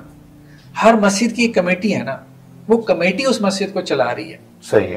تو اب وہ کمیٹی ٹھیک ہو جائے نا, کہنے کا مقصد یہ ہے کہ سوسائٹی ٹھیک ہو جائے, وہ معاشرہ ٹھیک ہو جائے, اس کو اگر آپ توجہ دلائیں تو آپ کی مساجد کا نظام ٹھیک ہو سکتا ہے. ہاں آپ یوں کہہ سکتے ہیں کہ جی وہ کمیٹیاں جو انفلوئنس ہوتی ہیں ایک خاص مسلک سے یا اس مسلک کی ریلیجس لیڈرشپ سے, ٹھیک ہے, ایسے ہی ہے, تو وہ مسائل تو پھر خیر ہمارے ہاں رہنے ہیں, لیکن یہ ہے کہ آپ جتنا ایجوکیٹ کر سکتے ہیں آپ کر سکتے ہیں. اب یہ ہے کم از کم سوسائٹیز میں آپ دیکھیں گے کہ وہاں وہ ایڈز وغیرہ دیتے ہیں اخبارات میں, نیوز پیپر میں, جو اچھی سوسائٹیز ہیں جیسے ڈی ایچ اے یا یہ وہ, تو وہ پھر دیکھتے ہیں کہ جو کوئی لڑکا M Phil P H D ہو, جس نے کوئی یونیورسٹی کا ماحول دیکھا ہو, کوئی اس کو جو ہے وہ ایکسپوئر ہو دنیا کا, تو وہ پھر اس کو خطیب وغیرہ رکھتے ہیں. تو اچھی سوسائٹیز نے یہ کرنا شروع کر دیا.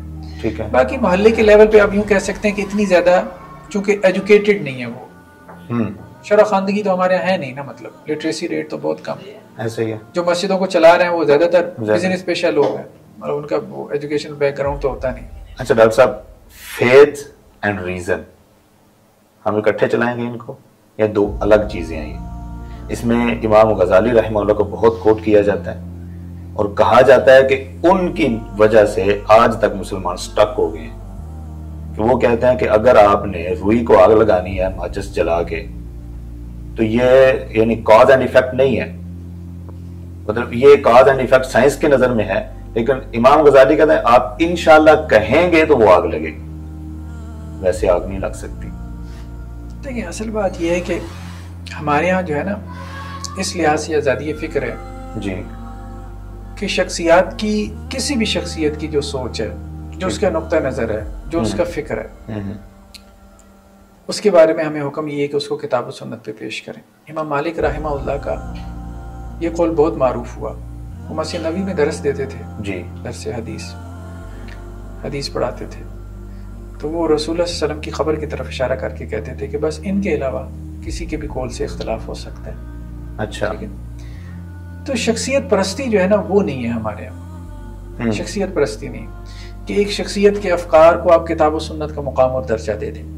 اچھا, یہ بدقسمتی سے ہمارے ایک بدعت پیدا ہو گئی ہے, یعنی مختلف سکولز بن گئے, مختلف مسالک بن گئے, مختلف مذاہب بن گئے, جن میں کچھ لوگوں کی آراء کو, کچھ ائمہ فقہا واقعتاً بڑے تھے, علم میں بہت بڑے تھے جی, ان کی آراء کو وہی درجہ دے دیا گیا جو کتاب و سنت کا درجہ ہوتا تھا. یہ نہیں. ٹھیک ہے. دیکھیں کسی کی بھی رائے سے اختلاف کیا جا سکتا ہے, وہ غزالی ہوں, وہ ابن تیمیہ ہوں, وہ امام ابو حنیفہ ہوں, وہ امام شافعی ہوں, وہ امام احمد بن حنبل ہوں, وہ امام مالک ہوں, ٹھیک ہے, وہ امام بخاری ہوں, امام مسلم ہوں, کسی کی بھی رائے. ہاں, اس کے لیے آپ کو کرنا کیا ہے, آپ کو یہ دیکھنا ہے کہ یہ کتاب و سنت کے موافق ہے کہ نہیں, دلیل قائم کرنی. حضرت عبداللہ ابن عباس رضی اللہ عنہ جو ہے انہوں نے جو ہے وہ کوئی مسئلہ بیان کیا, تو ان کے سامنے جو صاحب تھے وہ کہنے لگے کہ جی حضرت ابو بکر اور حضرت عمر کا یہ قول ہے. تو انہوں نے کہا کہ مجھے اندیشہ ہے کہ آسمان سے پتھروں کی بارش نازل نہ ہو جائے تمہارے اوپر. اچھا. میں یہ کہتا ہوں کہ رسول اللہ صلی اللہ علیہ وسلم نے یہ کہا, ہاں, اور آپ لوگ یہ کہتے ہو کہ ابو بکر اور عمر کا یہ قول ہے. یہ رفع الملام کتاب ہے امام ابن تیمیہ علیہ رحمہ کی, اس میں انہوں نے اس قسم کے کافی واقعات ذکر کیے. تو بیسیکلی ہمارے دین یا ہمارے جو سلف تھے, سلف صالحین, جنہوں نے اس دین کو, کتاب و سنت کو رسول اللہ صلی اللہ علیہ وسلم سے سمجھا, وہ تو حضرات صحابہ کرام ہیں جی, آپ صلی اللہ علیہ وسلم کے براہ راست شاگرد ہیں. تو حضرات صحابہ کرام کی جو میتھڈالوجی تھی, ریسرچ میتھڈالوجی, وہ یہی تھی. ٹھیک ہے. کسی کا بھی فہم جو ہے, کسی کی بھی انڈرسٹینڈنگ بائنڈنگ نہیں ہے آپ کے لیے کتاب و سنت کی. کسی سے مراد اینی باڈی, ہاں, رسول اللہ صلی اللہ علیہ وسلم کے بعد, ہاں, حضرت ابو بکر ہو, حضرت عمر ہو, حضرت عثمان ہو, حضرت علی, ٹھیک ہے, ٹھیک ہے. کسی کی بھی انڈرسٹینڈنگ آپ کے لیے بائنڈنگ نہیں ہے. اگر آپ یہ سمجھتے ہو, کوئی عالم, آپ سے مراد عالم, اگر وہ یہ سمجھتا ہو کہ یہ جو انڈرسٹینڈنگ ہے یہ صحابی کی ہے یا کسی کی بھی ہے, یہ قرآن و سنت کے خلاف جا رہی ہے, ٹھیک ہے. اچھا. یہ سلف کا رویہ تھا, یہ ان کی اپروچ تھی. ٹھیک ہے. یعنی اب آپ دیکھیں نا, حضرت عبداللہ ابن عباس وہ یہ کہہ رہے ہیں, جی جی ایسے ہی, وہ خود یہ کہہ رہے ہیں کہ بھائی اصل بات یہ نہیں ہے کہ ابو بکر اور عمر رضی اللہ عنہ کو کیا سمجھ میں آئی, اصل بات یہ کہ رسول اللہ صلی اللہ علیہ وسلم نے کیا کہا. ٹھیک ہے. جی جی. حضرت عبداللہ ابن عمر رضی اللہ عنہ, ان سے کسی نے پوچھا جی حج تمتع جائز ہے؟ حج تمتع کہتے ہیں کہ جی آپ ایک ہی سفر میں آپ عمرہ کریں اور پھر حج کر لیں, ایک ہی وزٹ میں. ٹھیک ہے. عمرہ کے ساتھ حج بھی کریں. ویسے تو عام طور پہ صرف حج کیا جائے تو اس کو حج افراد کہتے ہیں, دونوں کو اکٹھا کر لیں تو پہلے عمرہ اور پھر اس کے بعد حج, اس کو حج تمتع کہتے ہیں, دو احرام کے ساتھ. انہوں نے کہا بھی کرو, اچھی بات ہے, حج تمتع کرو. انہوں نے کہا جی آپ کے والد عمر یہ کہتے ہیں کہ حج تمتع نہیں کرنا.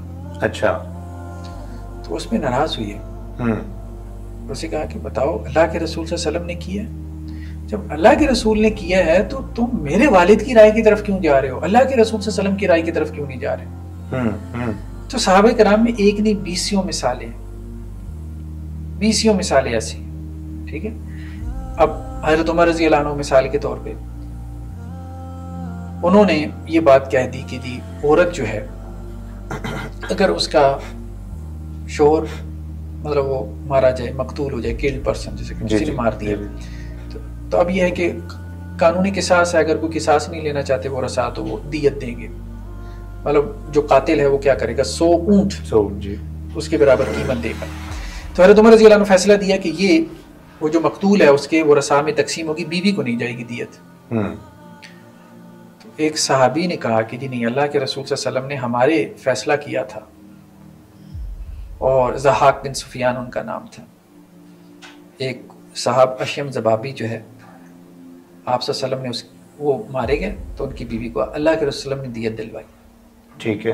تو حضرت عمر رضی اللہ عنہ نے اس پہ تبصرہ کرتے ہوئے کہا کہ لَوْ لَمْ نَسْمَعْ هَذَا لَقَضَيْنَا بِخِلَافِهِ، اگر ہمیں یہ روایت نہ پہنچتی تو ہم اس کے خلاف فیصلہ دیتے. اچھا، ہمارا فہم تو یہ کہتا ہے کہ نہیں ہے، لیکن چونکہ رسول اللہ صلی اللہ علیہ وسلم کی روایت آ گئی ہے تو اب ہم روایت کے سامنے سر چکاتے ہیں. اور ایسی 20 مثالیں. ٹھیک ہے. حضرت ابو موسیٰ اشعری رضی اللہ عنہ آگے 3 دفعہ اجازت طلب کی حضرت عمر رضی اللہ عنہ سے، تو حضرت عمر رضی اللہ عنہ نے اندر سے نہیں بولے تو وہ واپس چلے گئے. تو حضرت عمر رضی اللہ عنہ نے پیچھے غلام دوڑایا، کون آیا تھا، بلا کے لاؤ. بلایا حضرت ابو موسیٰ، ہاں بھائی آپ کیوں چلے گئے؟ کہا جی اللہ کے وسلم کی حدیث ہے 3 مرتبہ اجازت مانگو، اگر گھر والے اجازت نہیں دے رہے اندر آنے کی، اس زمانے میں بیل وغیرہ ڈور بیل تو نہیں ہوتی تھی، تو السلام علیکم کہہ کے اجازت مانگتے تھے کہ جی میں حاضر ہو جاؤں. تو وہ پھر حضرت عمر رضی اللہ عنہ نے کہا بھائی دلیل کیا، میں نے تو نہیں سنی یہ حدیث. اچھا. تو وہ پھر گیا مسجد نبوی میں، صحابہ کی مجلس بیٹھی تھی کہ حضرت عمر تو میرے در پہ ہو گئے، وہ تم اچھا چھوڑیں گے نہیں. تو اب وہ کہنے لگی تھی حضرت عمر کو اس حدیث کا نہیں پتا، ہمارے تو بچوں کو بھی پتا. حضرت ابو سعید خدری اس وقت ینگ تھے، وہ گیا اور انہوں نے کہا کہ جی اللہ کے وسلم نے یہ بات کہی ہے.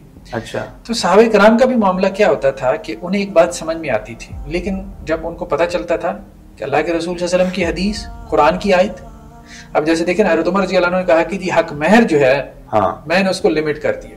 ٹھیک ہے. اللہ کے رسول صلی اللہ علیہ وسلم کا جو حق مہر تھا جو آپ نے اپنی بیویوں کو دیا. اچھا استدلال بھی کر دیکھیں حضرت عمر رضی اللہ عنہ نے استدلال کہاں سے کیا؟ رسول اللہ صلی اللہ علیہ وسلم کی سنت سے کہ آپ صلی اللہ علیہ وسلم نے ازواج مطہرات اور اپنی بیٹیوں کا جو حق مہر مقرر کیا نا، اس سے زیادہ کوئی نہیں کرے گا. ٹھیک ہے. وہاں سے سمجھ رہے ہیں نا، سنت سے سمجھ. ہاں سنت سے سمجھ. ٹھیک ہے ایسے ہی ہے. اب یہ انڈرسٹینڈنگ ان کی سنت کی بھی اگر اگینسٹ چلی جائے، ایک خاتون کھڑی ہو گئی، اس نے کہا جی قرآن میں یہ ہے. ہاں اللہ تعالیٰ یہ کہتے ہیں کہ اگر تم نے ان میں سے اپنی بیویوں کو قنطار دیا ہو، ڈھیروں سونا، ٹھیک ہے، تو تم ان سے واپس نہیں لے سکتے. تو اللہ تعالیٰ تو یہ کہہ رہے ہیں حق مہر کے طور پہ آپ ڈھیروں سونا بھی. حضرت عمر نے رجوع کر لیا، فوراً رجوع کر. یہ حسن، یہ صحابہ کرام کی اپروچ تھی. اصل اتھارٹی کیا، فائنل اتھارٹی، جیسے ہمارے ایک وقت میں ڈیبیٹ پیدا ہوئی کہ فائنل اتھارٹی جو ہے وہ پارلیمنٹ ہے یا سپریم کورٹ ہے. جی پارلیمنٹ جو ہے اس نے قانون سازی کی، سپریم کورٹ اس کی انٹرپریٹیشن کرتے. ٹھیک ہے. پارلیمنٹ نے کہا جی ہم قانون بنانے والے ہیں. انہوں نے کہا قانون بنا کے آپ فارغ ہو گئے. ہاں ایسے ہی ہے. اب اس قانون سے کیا مراد ہے؟ امپلیمنٹیشن بھی ہم کریں گے، انٹرپریٹیشن بھی ہم کریں گے. آپ کا کام بنانا تھا، انٹرپریٹیشن کرنا نہیں. اچھا وہ ایک علیحدہ مسئلہ ہے. لیکن یہ ہے کہ فائنل اتھارٹی جسے اقتدار اعلیٰ کہتے ہیں، مقتدر اعلیٰ کسی اسٹیٹ کے اندر کون ہے، یہ ایک اہم کوشچن ہے. تو اسلامی ریاست میں وہ اللہ اور اس کے رسول ہے. ٹھیک ہے. اس لیے قرآن یہ کہتا ہے کہ اہل ایمان اللہ اور اس کے رسول کی اطاعت کرو، یعنی وہ تو انکنڈیشنل ہے نا اوبیڈینس جو اللہ اور اس کے رسول کی. اس کے بعد جو ہے وہ کنڈیشنل ہے کسی کی بھی. اللہ اور اس کے رسول کے موافق ہے تو ٹھیک ہے آپ کریں گے، آپ کو لگ رہا ہے کہ نہیں ہے تو آپ نکل جائیں گے. ڈاکٹر صاحب آپ نے جو مثالیں دی ہیں صحابہ کرام کی، یہ بات ہے اہل علم کے لیے. اب بھینسیں چرانے والا، چارہ کاٹنے والا بندہ، اس کے سامنے کوئی بات آ رہی ہے، وہ تو نہیں پرکھے گا قرآن و حدیث کے اوپر اس بات. اس نے کہا، اس نے سنا، مسجد سے سنا امام غزالی رحمہ اللہ نے کہا ہے کہ انشاءاللہ کہو تو یہ کام ہو جائے گا، ویسے نہیں ہوگا. اس کا تو ایمان اور یقین ہو گیا. ایک عام بندے کے لیے قرآن و حدیث کو یعنی صحیح راستے کو سمجھنے کے لیے وہ کیا راستہ بنائے گا؟ ٹھیک ہے. اصل بات یہ ہے کہ ان بحثوں میں پڑھنے سے نا ہمارے دین نے ان کو پسند نہیں کیا. صحیح بات میں آپ کو بتاؤں جی، ہمارے دین ان کو پسند نہیں کیا. ٹھیک ہے. ہمارے ہاں ایک ویلاگرز ہیں، ابھی میرے ذہن میں ان کا نام نہیں آ رہا، قریشی کر کے کوئی نام ہے. بہرحال انہوں نے 40,000 سالہ جو انسانی علوم ہیں ان کی ہسٹری، تاریخ بیان کی. تو میں نے ذرا وہ پلے لسٹ ذرا سرچ دیکھنا شروع کی. دیکھیے بات یہ ہے کہ ایک تجسس ہے، آپ کائنات کے راز پانا چاہتے ہیں. اچھا یہ سارے راز آپ کو معلوم ہو جائیں، آپ کیا کر سکتے ہیں؟ کہنے کا مقصد آپ کیا کر سکتے ہیں؟ میرے پاس 40,000، اب میں ایک جملہ کہہ رہا ہوں بہت قابل غور ہے، 40,000 سال کا علم میرے پاس آ جائے، پچھلے 40,000 سال کی جو انسانی علوم ہے سارا مجھے حاصل ہو جائے، اکلٹ سائنسز بھی، میٹیریل سائنسز بھی، ایجپشنز نے پیرامڈز کیسے کھڑے کیے، کیا انجینئرنگ تھی، سارا جو میجک ہے سارا آ جائے، پر اسرار علوم بھی سارے، مخفی علوم بھی سارا میرے پاس آ جائے. مجھے بتائیں اس کا میری زندگی سے کیا تعلق ہے، میری ہیپینس سے کیا تعلق ہے؟ اچھا ذرا برابر بھی نہیں ہے، ذرا برابر بھی نہیں ہے. یہ بات انسان کو سمجھنے کی ضرورت ہے. انسان کی لائف کو جو چیز چینج کرتی ہے نا، اصل میں ہمارے دین نے اس کو ٹچ کیا، اور وہ جو آپ کی لائف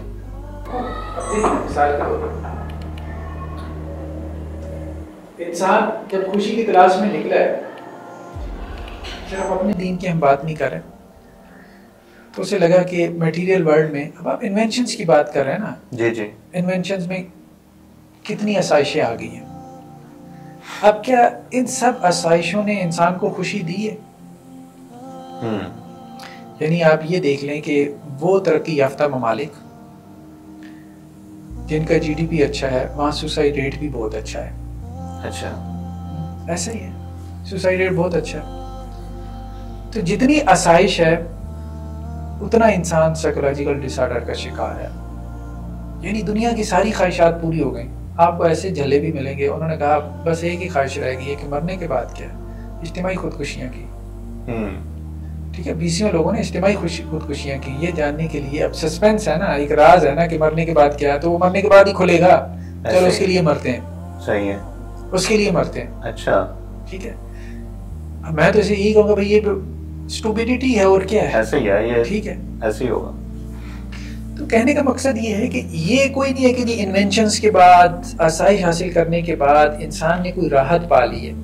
ہاں راحت میں، بلکہ میں کہتا ہوں وہ بھی راحت میں نہیں ہے، لیکن یہ ہے کہ اب پوری دنیا اس طرف جا رہی ہے، میڈیٹیشن کی طرف، یوگا، اسپرچولیٹی. یو کے میں، یورپ میں آپ دیکھیں بہت عام ہے. اچھا، اور یہ جو آپ کے بدھ والے ہیں، ہندو مت والے ہیں، ٹھیک ہے، یہ میڈیٹیشن کروا رہے ہیں، یوگا کروا رہے ہیں، اور رجحان بہت زیادہ ہو رہا ہے. ٹھیک ہے، اب وہ لوگ بھی کیا کر رہے ہیں؟ بھائی مسئلہ یہ ہے کہ اس سے نکلو، ہیپینس چاہیے نا، راحت چاہیے نا، یہ دنیا داری سے نکلو. ہمارا اسلام تو پہلے ہی کہہ رہا تھا نا، مطلب کہ جی دنیا داری اصل نہیں ہے، اصل میں آخرت کو فوکس کرو، دنیا میں ایسے رہو جیسے اجنبی مسافر ہے. وہ تو سمجھ میں نہیں آ رہی تھی بات. اب سارا آپ کا بدھ مت سارا کس کے اوپر کھڑا ہے مجھے بتائیں. بدھ مت کی بنیادی فلسفی جو پھر وہاں سے ہندو مت میں آئی، پھر اس کے بعد مختلف مذاہب میں گئی. اب ساری دنیا اسپرچولیٹی کے نام پہ اس کے پیچھے چل پڑی ہے، کیونکہ میٹیریلزم نے تو خوشی دی نہیں ہے. ہاں ٹھیک ہے، وہ خوشی وقتی اور عارضی ہوتی ہے. مطلب ڈپریشن دور کرنے کے لیے آپ شاپنگ مال میں نکل جاتے ہیں، ٹھیک ہے، 2-4 گھنٹے آپ نے شاپنگ کی. جیسے بچے کو ایک نیا ٹائی لا دیں تو خوشی ہے نا، 2-4 گھنٹے کی ہے. اس کے بعد اسے ایک نیا ٹائی چاہیے. موبائل آپ نے لے لیا، خوشی تو ہے نا، ٹھیک ہے، 2-4 دن کی ہے. اس کے بعد آپ وہ چلے جائیں بڈس موبائل کے اوپر، وہ نیچے جو ہے نا وہ 4 دن پرانا موبائل بیچ رہا ہوتا ہے. ٹھیک ہے، کیوں؟ آپ نے اسے جس لائن کے اوپر لگا دیا وہاں اس کو خوشی نہیں حاصل ہو رہی. اچھا، خوشی میٹیریلزم نے اگر میرے خیال میں ذہنی نہیں دی، جسمانی تو اس نے دیا.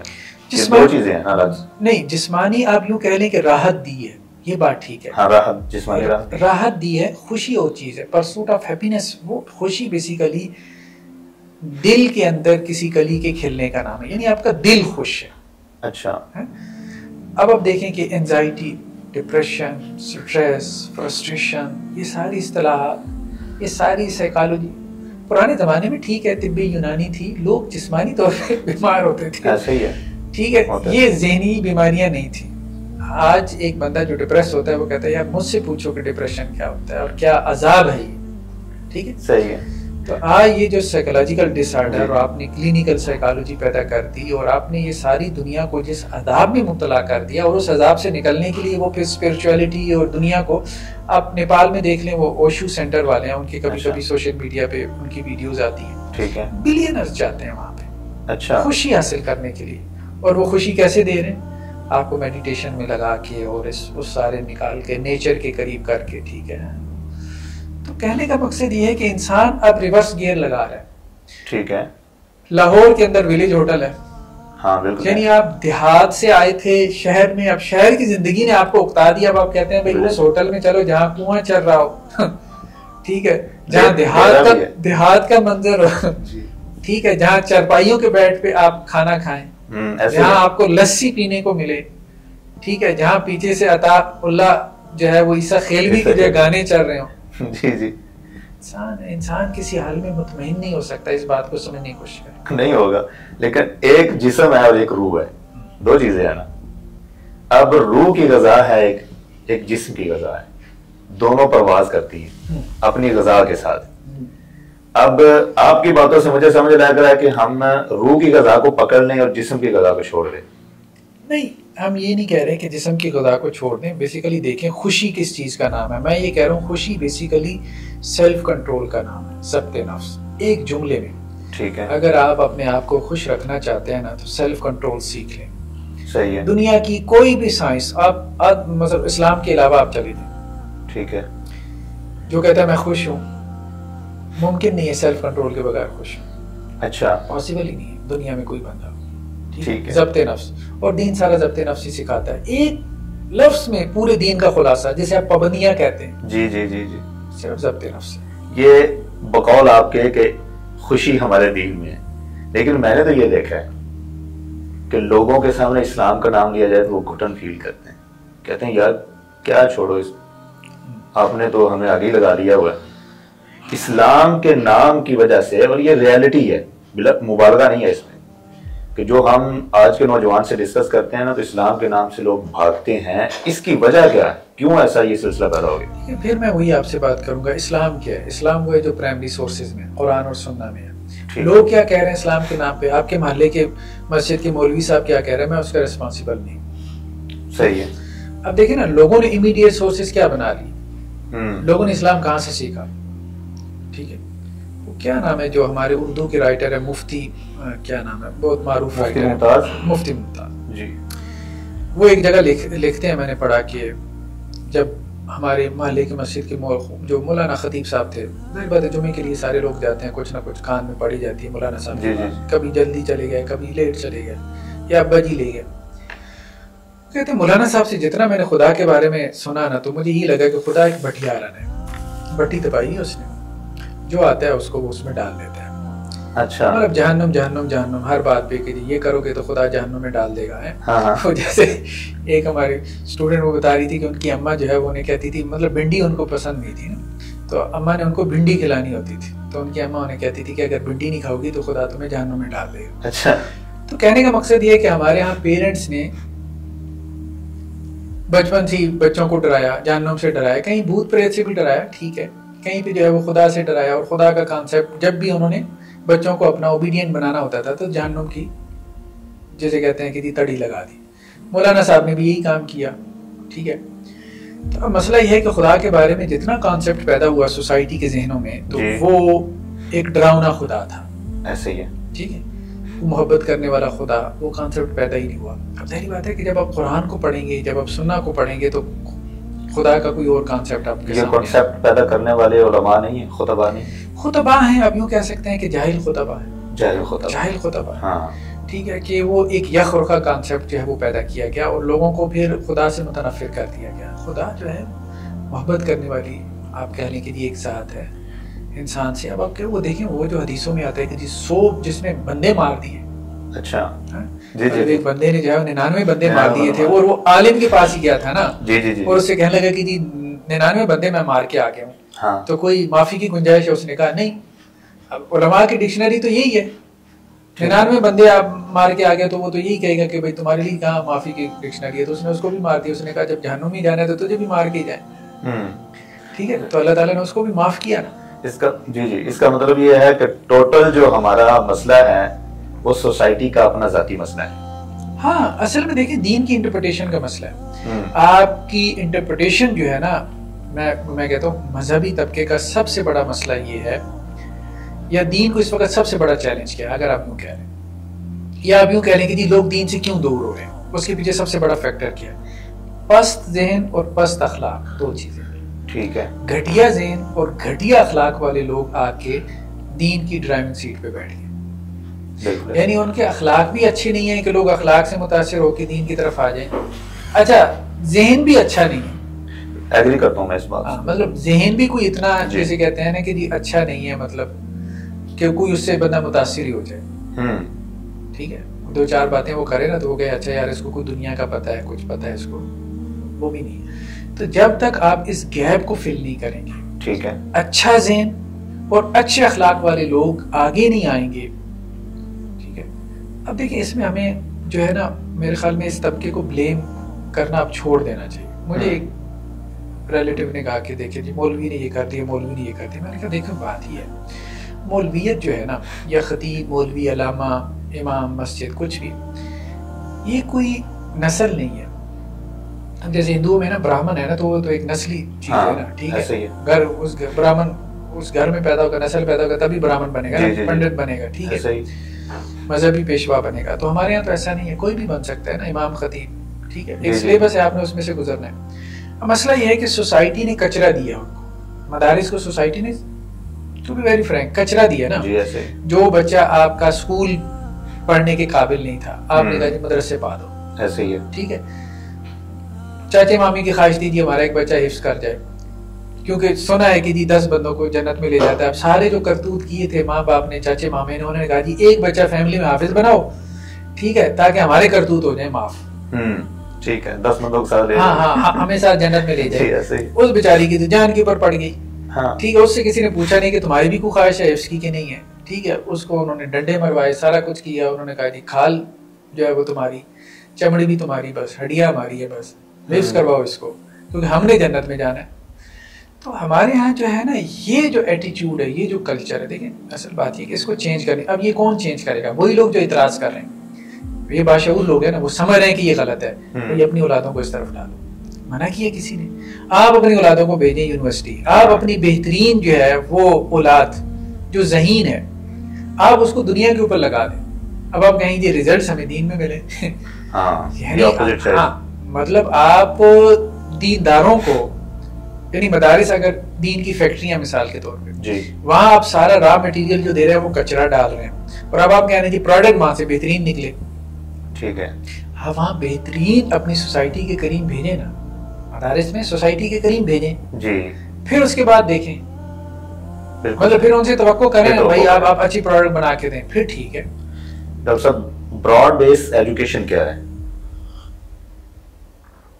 دیکھیں ہمارے ہاں تعلیمی نظام کا جو ہمارا ایجوکیشن سسٹم ہے اس کا سب سے بڑا مسئلہ ڈویلٹی ہے, ثانویت جسے کہتے ہیں, دوئی. یعنی ہمارا تعلیمی نظام جو ہے وہ دنیا اور دین میں تقسیم ہو چکا ہے. صحیح ہے. ہمارے دین میں ایسا نہیں ہے. اچھا, ہمارے دین میں ایسا نہیں. ایون کہ جو ہمارا اس وقت تعلیمی نظام ہے, دینی تعلیمی نظام, جسے ہم درس نظامی کہتے ہیں, ٹھیک ہے, مغلوں کے دور میں یہ جو ہے وہ ملا نظام الدین جو تھے انہوں نے اس کو کمپائل کیا تھا.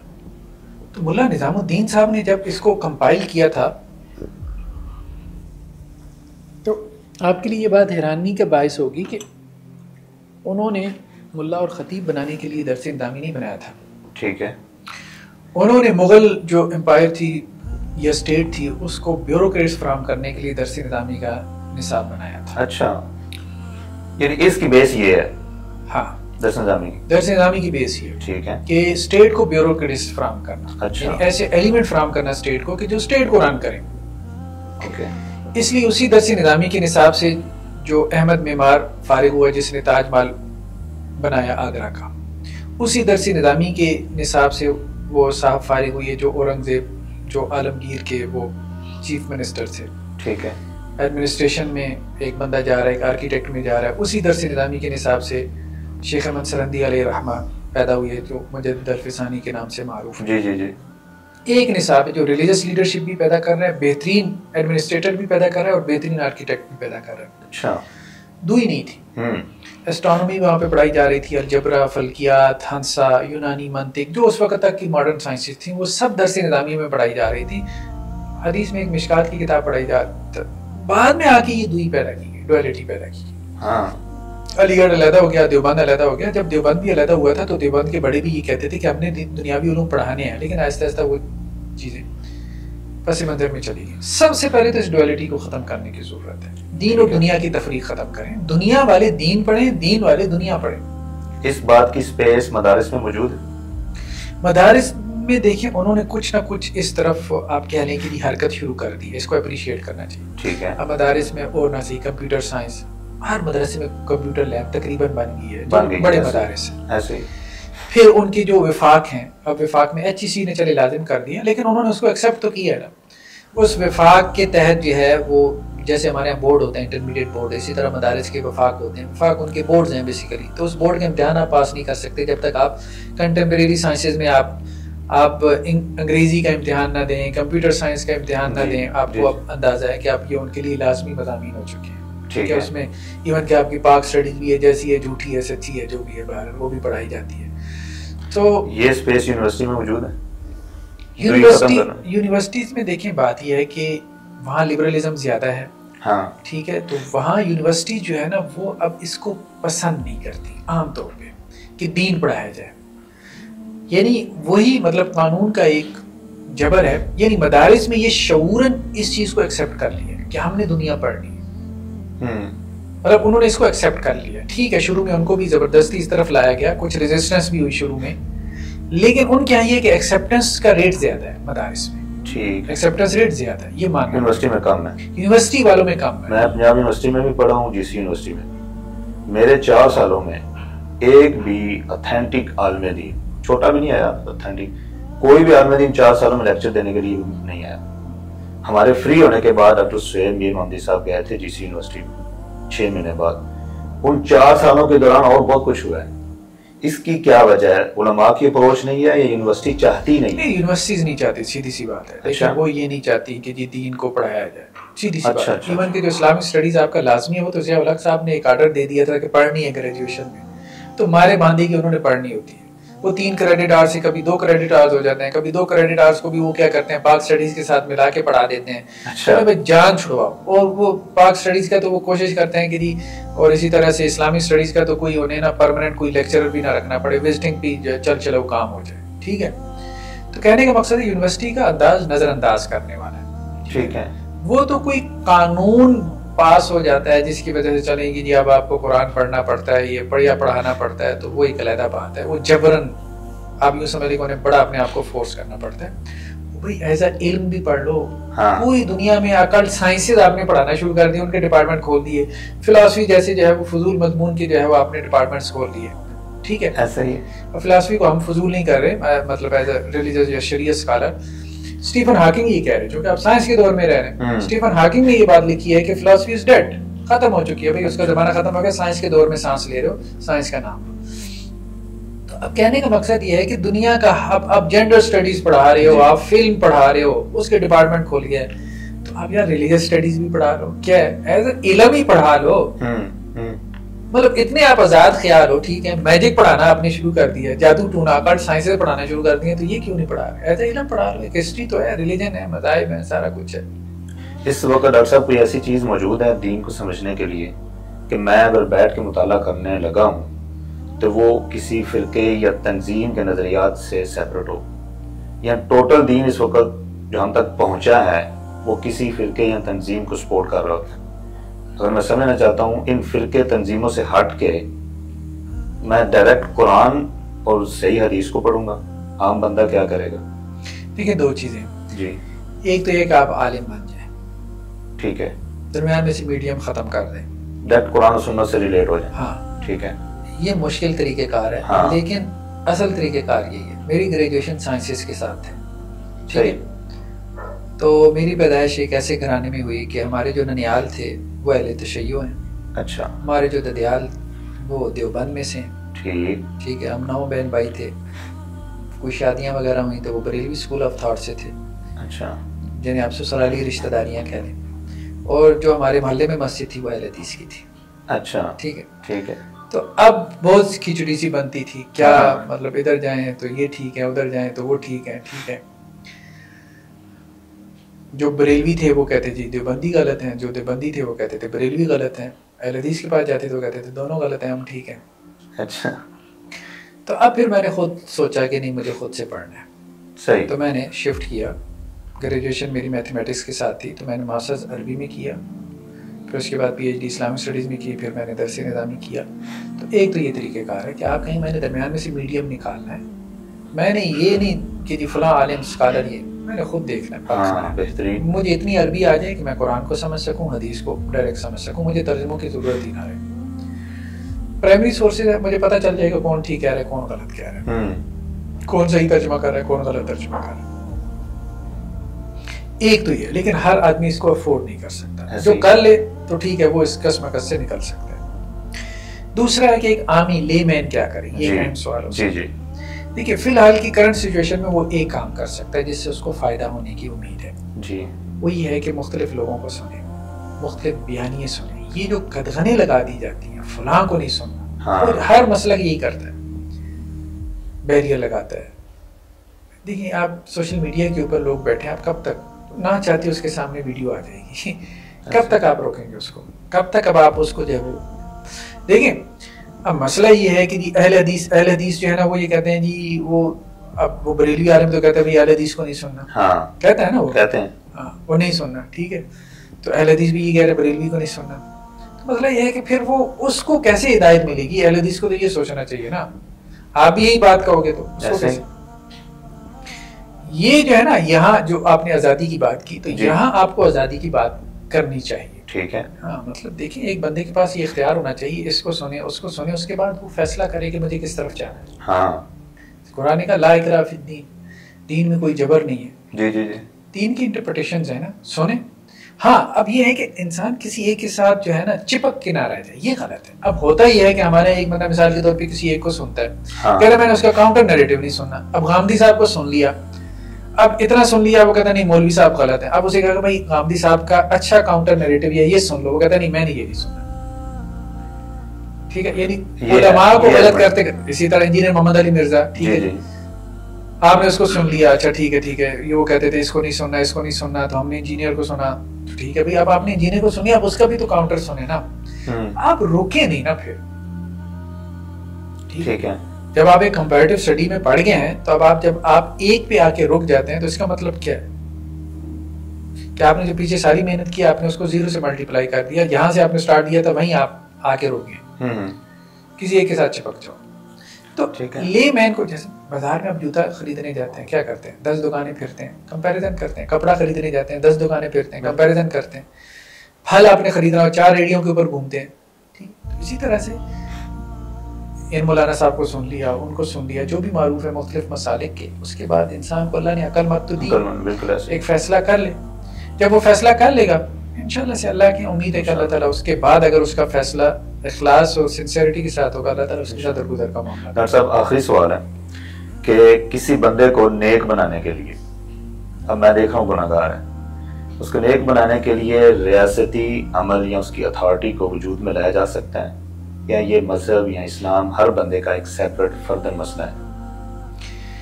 دیکھیں اصل بات یہ ہے کہ کچھ چیزیں ایسی ہوتی ہیں نا، اس بات کو سمجھنے کی ضرورت ہے. کچھ چیزیں یا کچھ گناہ ایسے ہیں مثال کے طور پہ منکرات، جن کا اثر آپ کی پرسنل لائف تک محدود نہیں رہتا، سوسائٹی تک جاتا ہے. ٹھیک ہے، یعنی سوسائٹی میں فساد پیدا ہوتا ہے. اس کے لیے قرآن کی اصطلاح ہے فساد فی الارض. یہاں پہ قانون حرکت میں آتا ہے، دنیا کے ہر ملک کا قانون حرکت میں آتا ہے. صحیح ہے، مطلب جو ممالک آپ کو الکوہل جو ہے وہ پینے کی اجازت دیتے ہیں کہ آپ شراب پی سکتے ہیں، ٹھیک ہے، وہ آپ کو یہ الاؤ نہیں کرتے کہ آپ پی کے ڈرائیو بھی کر سکتے ہیں. کیوں؟ کیونکہ اب آپ ڈرائیو کریں گے تو آپ دوسروں کو کیا کر رہے ہیں؟ نقصان پہنچا رہے ہیں. آپ دوسروں کو جو ہے وہ ایک ایسے مطلب دوسروں کے لیے اب آپ موت کا سبب بن سکتے ہیں. ہاں خدشہ ہے، ابھی پھر بھی روک رہے ہیں. ہاں خدشہ ہے، مطلب ایکسیڈنٹ کریں گے، بندہ مار دیں گے. تو اب آپ کو اجازت نہیں ہے کہ آپ ڈرنک کر کے جو ہے وہ اب آپ ڈرائیو کریں. ٹھیک ہے، اس لیے وہ جو ٹریفک وارڈن ہے وہ آپ کو روکے گا، اور وہ باقاعدہ ان کے پاس وہ ہوتی بھی ہیں کہ جی آپ کے منہ سے اسمیل تو نہیں آ رہی، بدبو تو نہیں آ رہی، ڈسینٹ ہے. تو اسی طرح سے اگر تو کسی عمل سے، کسی منکر سے، کسی گناہ سے اس کے سوسائٹی میں فساد برپا ہو رہا ہے، تو پھر سے اسٹیٹ اس کو اس سے روکے گی. اسٹیٹ اس کو اس سے روکے گی، یہ بات ہے. ٹھیک ہے، یعنی باقی اگر اس کی وہ پرسن، دیکھیں ایک بندہ گھر میں شراب پی رہا ہے، ٹھیک ہے، چلے لیکن یہ ہے کہ پبلک پلیس پہ پیے گا. ایک بندے نے اپنی مثال کے طور پہ دیکھیں نا جتنی بھی آپ کی حدود ہیں جی حدود کو اگر آپ اسٹڈی کریں جو آپ کا حدود آرڈیننس ایک تو ویسی حدود کا جو کانسیپٹ ہے جو پنشمنٹ ہیں جو مطلب کچھ گناہ ایسے ہیں کرائمز آپ کہہ لیں کرائمز کہنا چاہیے بلکہ ان کو جن کے اوپر اسٹیٹ پنش کرتی. اب اس میں کیا ہے سارا اس میں آپ دیکھیں گے تو یہی ہے کہ ایک آدمی جو ہے وہ اس نے اتنا گناہ میں جری ہو گیا 4 بندے اس کو دیکھ رہے ہیں کہ وہ زنا کر رہا ہے مثال کے طور پہ جی تبھی اس پہ حد قائم ہوگی نا. ٹھیک ہے ایک بندہ جو زنا کرنا غلط ہے حرام ہے ٹھیک ہے اس کو آخرت میں اس کی سزا ملے گی ٹھیک ہے لیکن جب تک اس کا معاملہ یہ کہ میں نے دیکھ لیا آپ نے دیکھ لیا تو دین کیا کہتا ہے یہ پردہ پوشی کرو اس کا معاملہ اللہ کے اوپر چھوڑ دو. 4 بندوں نے دیکھ لیا اس کا مطلب یہ ہے کہ وہ ایک ولنریبل سچویشن میں وہ سوسائٹی کے لیے جو ہے وہ فساد کا باعث بن رہا ہے یعنی زنا کو پروموٹ کرنے کا ذریعہ بالکل. تو اب اسٹیٹ حرکت میں آتی ہے آپ اس کو پنش کرتی ہے. تو کہنے کا مقصد یہ ہے کہ جب اس کا وہ گناہ جو ہے وہ فساد فی الارض کا سبب بن رہا ہوں ٹھیک ہے. اب جیسے مثال کے طور پہ یہ بہت بڑی مثال بیان کی جاتی ہے مرتد کی. کہا جاتا ہے کہ یہ آزادی رائے کے خلاف ہے کہ ایک بندہ جو ہے وہ ارتداد کا مرتکب ہوتا ہے جی مطلب دین اسلام اس نے چھوڑ دیا کہتے ہیں اس کو بندہ مار دو ٹھیک ہے. قرآن میں ایک جگہ پہ آیت ہے سورہ آل عمران میں آمنوا بالذی انزل علی الذین آمنوا وجہ النار واکفروا آخرہ کہ یہود نے یہ بات کہی تھی کہ رسول اللہ صلی اللہ علیہ وسلم پہ ایمان لے کے آؤ دن کے پہلے حصے میں اور دن کے آخری حصے میں انکار کر دو. تو بیسیکلی یہ کیا تھی ایک سازش تھی صحیح ہے. سازش یہ تھی کہ صبح مومن ہونے کا اعلان کرو سارا دن رسول اللہ صلی اللہ علیہ وسلم کی مجلس میں رہو شام کو کہو کہ جی سارا دن بیٹھے ہیں کچھ سمجھ نہیں آئی بات کافر ہونے کا اعلان کر دو. لعلہم یرجعون اب کیا ہوگا کہ وہ مسلمان سادہ لوگ ہیں وہ تمہاری طرف آئیں گے ٹھیک. یہ اب آپ ایک اسٹیٹ کی جو آئیڈیالوجی ہے نا اس کے خلاف سازش کر رہے ہیں. کوئی بھی اسٹیٹ اپنے خلاف سازش کو پسند نہیں کرتی خاص طور پہ اپنی آئیڈیالوجی اور یہاں کوئی اسٹیٹ ایسی نہیں جس کی آئیڈیالوجی نہ ہو پاسبل ہی نہیں. اسٹیٹ تو آئیڈیالوجی کے بغیر قائم ہی نہیں ہوتی اچھی بری جیسی بھی ہے لبرلزم کے اوپر قائل ہے کمیونسٹ اسٹیٹ ہے کیپیٹلسٹک اسٹیٹ ہے جو بھی ہے بہرحال اس کی کوئی نہ کوئی آئیڈیالوجی ہے.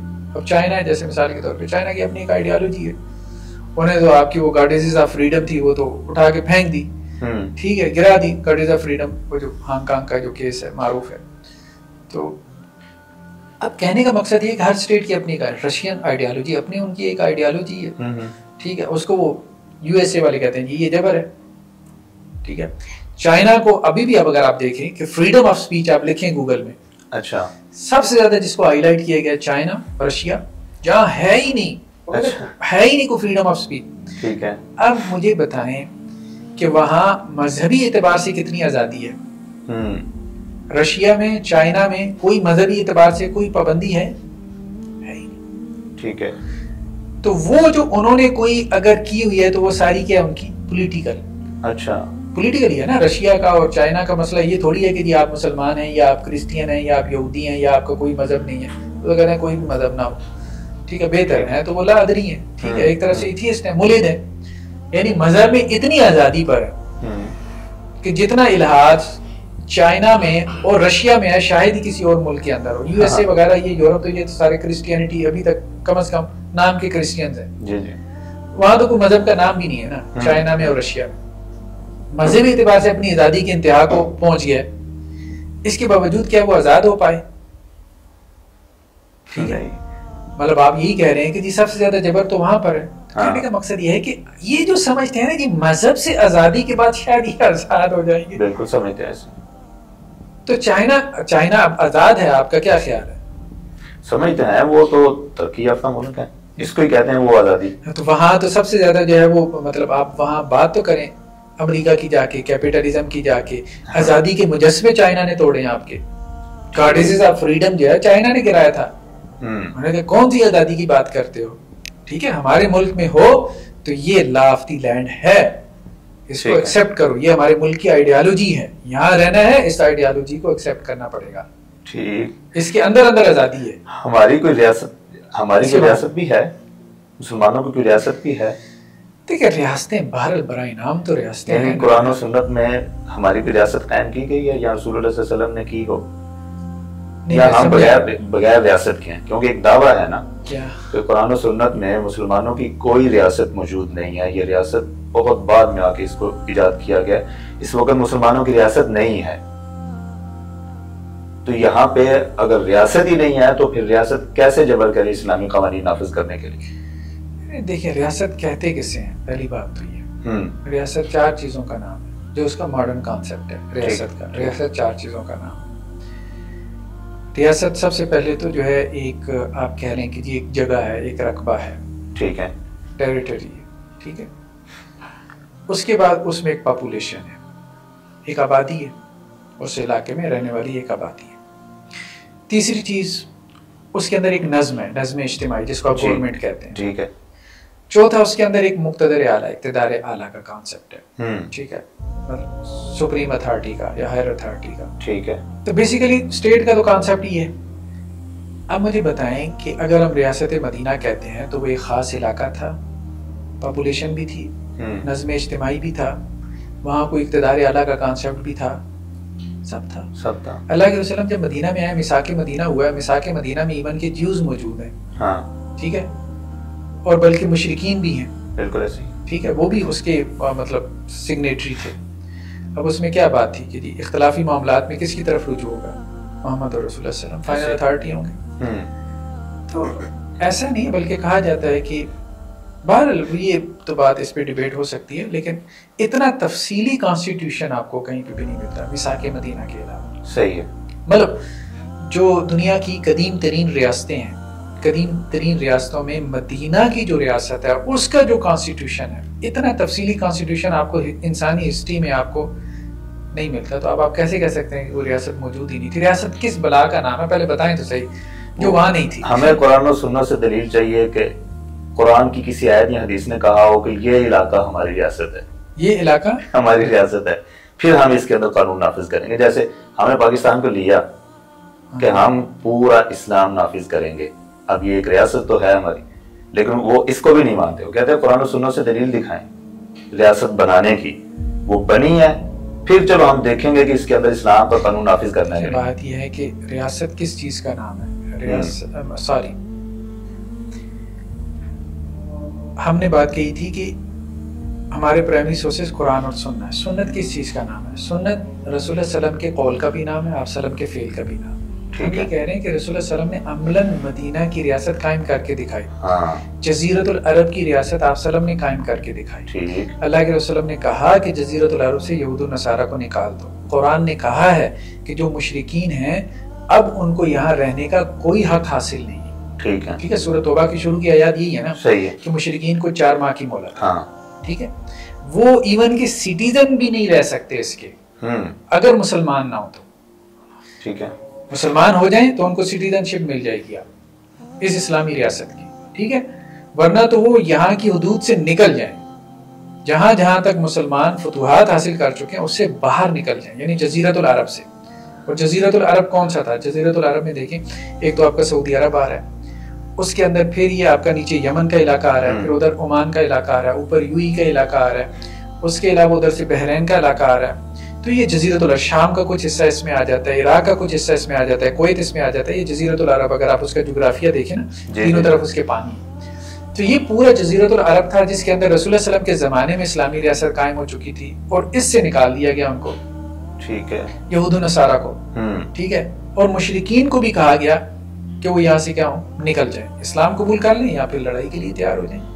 تو اسلامی ریاست آپ صلی اللہ علیہ وسلم نے اپنے عمل سے، سنت آپ صلی اللہ علیہ وسلم کے عمل کو ہی کہتے ہیں. پھر اس کی ایکسٹینشن کی خلفائے راشدین نے، خلفائے راشدین نے پھر اس کو آگے بڑھایا نا. مصر فتح ہوا، عراق فتح ہوا، پھر اس کے بعد جو ہے وہ ایران فتح ہو گیا. اس وقت کی 2 سپر پاور جو ہے رومنس اور ایرانی دونوں فتح ہو گئے. تو اسلامی ریاست کی یہ ایکسٹینشن تھی. تو وہ اسی کا تسلسل ہے. خلفاء کسے کہتے ہیں؟ نیابت کو. یعنی جو رسول اللہ صلی اللہ علیہ وسلم کی سیاسی زندگی میں آپ کا نائب ہوتا ہے اس کو خلیفہ کہتے ہیں. ٹھیک ہے، یعنی آپ صلی اللہ علیہ وسلم کی نبوت تو ختم ہو گئی نا، جو آپ کی نبوی زندگی تھی وہ آپ کے ساتھ ختم ہو گئی، چیپٹر کلوز ہو گیا. ٹھیک ہے، نبوت نہیں ہے، ریگولیشن رہی نہیں ہے. ٹھیک ہے، لیکن آپ کی سیاسی زندگی، یعنی آپ ایک پولیٹیکل لیڈر بھی تو تھے، حکمران بھی تو تھے نا. اب آپ کے بعد جس نے ایز اے پولیٹیکل لیڈر آپ کی سیٹ کو لیا وہی آپ کا خلیفہ ہوا نا. تو خلیفہ مراد نائب، جو آپ کے پاس سکسیسر جسے ہم کہتے ہیں. جی جی. تو جس نے سکسیڈ کیا وہ حضرت ابوبکر تھے, حضرت ابوبکر جس نے سکسیڈ کیا حضرت عمر تھے. تو یہ تو تسلسل چلا رہا ہے 1923 تک. یعنی اس کا مطلب ہے کہ ہمیں اب ناظرین بھی سن لیں گے کہ جن لوگوں کا یہ دعویٰ ہے کہ اسٹیٹ کا کوئی وجود نہیں ہے قرآن و سنت میں, تو آپ زیادہ بہتر فیصلہ کر سکتے ہیں. تو ڈاکٹر صاحب انتہائی شکر گزار ہوں آپ کا ایک دوبارہ سے کہ آپ نے اپنا قیمتی وقت دیا. تو انشاءاللہ دوبارہ ملاقات ہوگی. السلام علیکم. السلام علیکم.